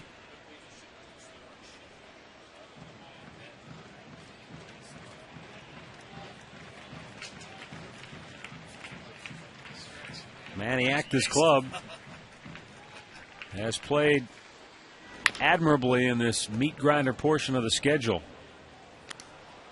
And for one of the few times, really, they getting tattooed here tonight. But well, this is their 20th game against teams with above 500 records, and their record will go to 10-10 after this one's over.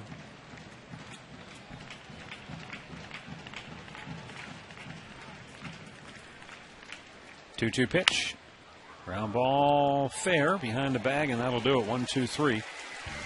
And we head to the 9th, 8-0 New York.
Here at Progressive Field, Frank Herman worked a scoreless 8th inning out of the bullpen for the Tribe, retiring Alex Rodriguez to end the 8th inning. And now Tony Sipp will come on to work the 9th. Robinson Cano, Jorge Posada, Curtis Granderson due up. Although I think, Granderson was yanked, so it'll be Colin Curtis who will bat 3rd this inning.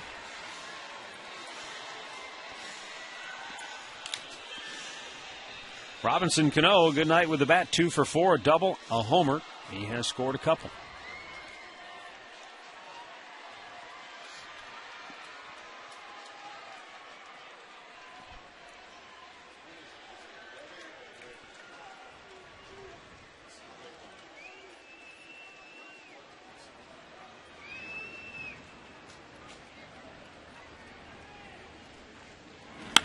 And Robinson Cano goes after the first pitch and hammers that pretty well deep. And Kearns makes a catch on the track. He had it spin around for out number 1. Again, that's that easy opposite field power of Robinson Cano. Not many left-handed hitters drive the ball that way, but he's one that can. Rick Jason Stark of ESPN.com is reporting that the Phillies and Astros are heating up in trade talks involving Roy Oswalt. That would the deal would reportedly send Jay Happ from the Phillies to the Astros and other prospects, but it's not a done deal, and there still is a lot of contention as to how you deal with the money, because he's got a lot of money left on his contract, and that's not surprising, because everything we've heard about this trading deadline period coming up has to do with teams that just don't have the ability to take on any added payroll now. And there are a lot of clubs that are like that. So they're trying to work through that. But it sounds like they're in agreement on who goes where. It's just, okay, now what do we do about the money? Yeah. Well, they have time to work it out.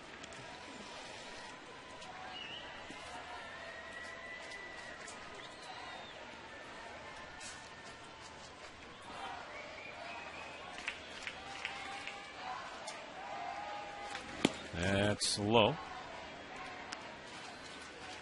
I think now it's starting to make sense to me. That's probably why Ruben Amaro was trying to move Jason Worth to maybe balance out the money. I'm sure.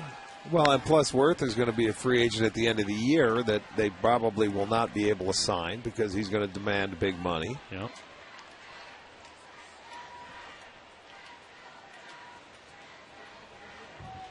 You know, that's the one thing. We can sit up here. It doesn't matter contractually with some of these players. You don't know what it is. I mean, so, whether you can make deals or trades or what's loaded in that contract, you just don't know. Santana throws to first. And that ends the 9th inning as Sipp strikes out Colin Curtis. Bottom of the 9th coming up, 8-zip New York.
here at Progressive Field.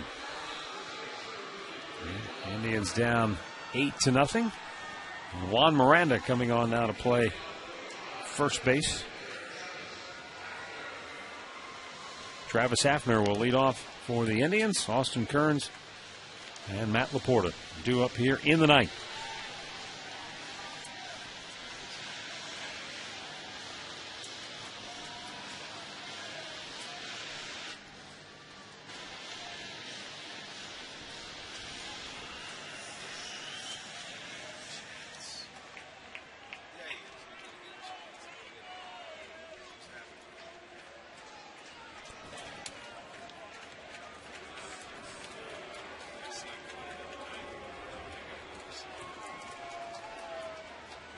Travis Hafner with a hard ground ball single into right field, his second hit of the night.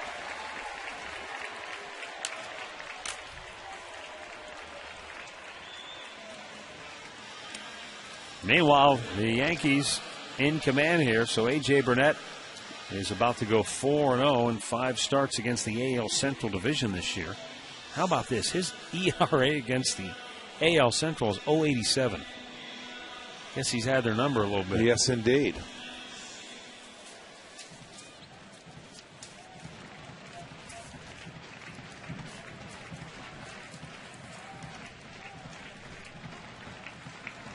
Now Austin Kearns 0 for 3. Blowing away for ball 1.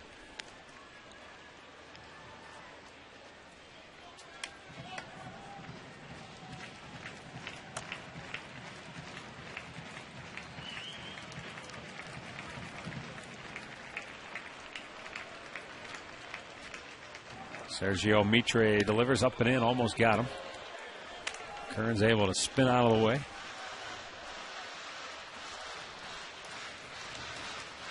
White Sox have gone ahead of Seattle 6-5. They're in the ninth now. So Chicago trying to stay a game ahead of Minnesota in the Central. They'll do it if they can close out the Mariners.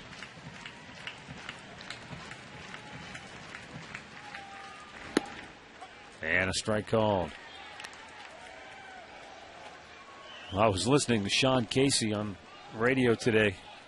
He was asked about the recent problems the Mariners have had, and they had the dugout incident where Don Wakamatsu and Sean Figgins got into it. And Sean Casey was asked about those things happening in a clubhouse, and he said basically the same thing that you've said over the years, is that when you win, you don't have those problems, and when you lose, you have a lot of those problems because everybody's miserable, and everything gets fester. magnified, and when you're not playing with guys that you normally play with, and he's a free agent going over there, and he's looked upon, he considers himself a winner after playing with the Angels for so many years, and how great that guy was. He may be looked at differently now because you're the hired gun, the assassin. They give you the big money deal and the big money contract, and guess what? They don't look at it that way. Not only that, but look at it from his perspective too. He's used to a certain way of doing things in that Angels organization, in that Angels clubhouse, and all of a sudden now he's in a new place where things aren't the same. They don't do them. Well, just go back to last winter when they were acquiring players. They got the Cliff Lee trade, and people were giving them the division. Here, you guys are going to win the West, before you even played a game, before they even got to spring training. And they're terrible.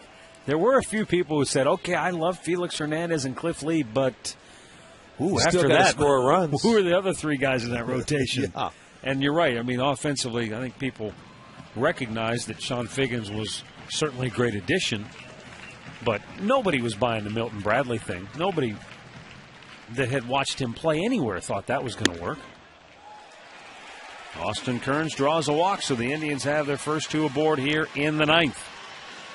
And with nobody out, Matt Laporta coming to the plate. And Sergio Mitre gets a visit from Francisco Cervelli.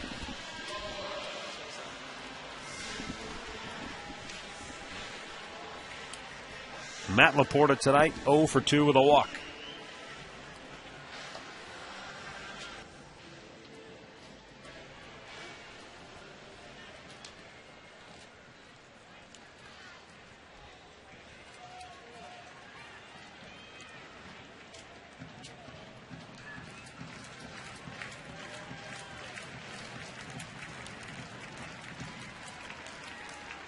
set by Mitre and the pitch. And Laporta with a big swing and a miss.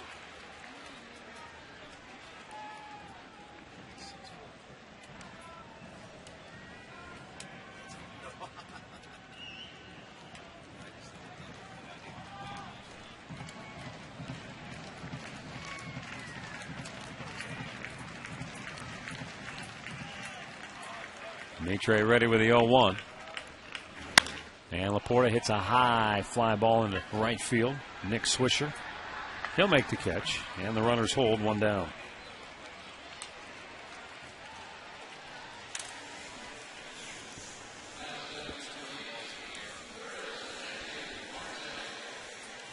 After tomorrow night's game, the Indians will go to Toronto. And then on to Boston. And then back home to take on Minnesota. So they're going to continue to play teams with winning records, teams that are in the hunt, although Toronto's not out of it, but they're 12 games out of the East, and it's going to be tough for them to really make a run at any of those teams in the playoff hunt unless they have a somewhat miraculous turnaround. But I'd have to say right now, from what we've seen so far, the Yankees, well, they've got 63, closing in on 64 wins. So without a doubt, you have to say they're the team to beat. Right after that, I'm not so sure with the addition of Cliff Lee that I wouldn't say Texas is maybe the next best team in the American League right now. And Tampa, they've got great pitching. But I don't think offensively, their offense they could be short. They've got solid pitching, though. There's a pop down the right field line. Swisher makes a running catch in a foul ground for out number 2.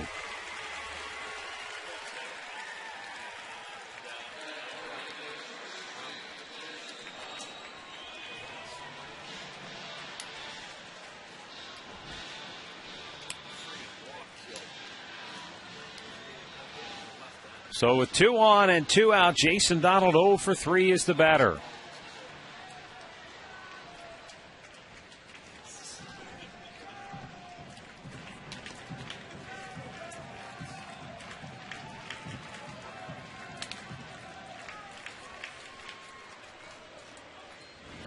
And a little bit outside. Nope, caught the corner. 0-1 the count on Jason Donald.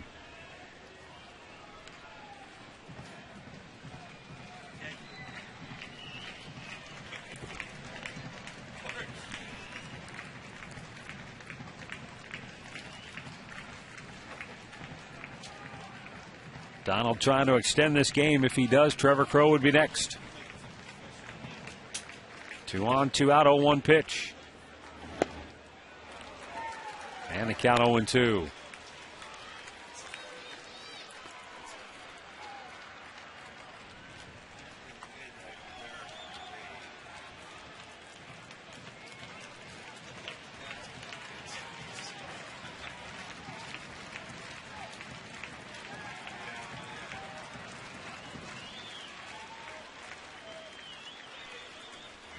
Swing and a miss, and the ball game is over. Mitre comes back to strike out Donald, and the Indians strand 2 more. And that's the kind of night it was for the Indians. Dug themselves a big hole early and could not drive anybody home, and they're shut out tonight. 8-0 is the final score. A.J. Burnett gets the win. He's now 9-8. The losing pitcher is Fausto Carmona. He drops to 10-8 on the season. With the win, Yankees are 64-36. Tribe drops to 42-59. Tonight's play of the game brought to you by KeyBank, banking home of your Cleveland Indians. Well, A.J. Burnett, he had a pretty good year against the Indians. That was his second start, and he went out there. He's going to go to 2-0. He was dealing. He ended up with 7 strikeouts. Had a good curveball. Looked like in that first inning he was looking for a feel for it, but he found it. He is going to be our KeyBank key play of the game. So the best the Indians can hope for now is to split this 4-game series tomorrow night here at Progressive Field. Stay tuned. We'll be back with the Conrad's postgame show coming up.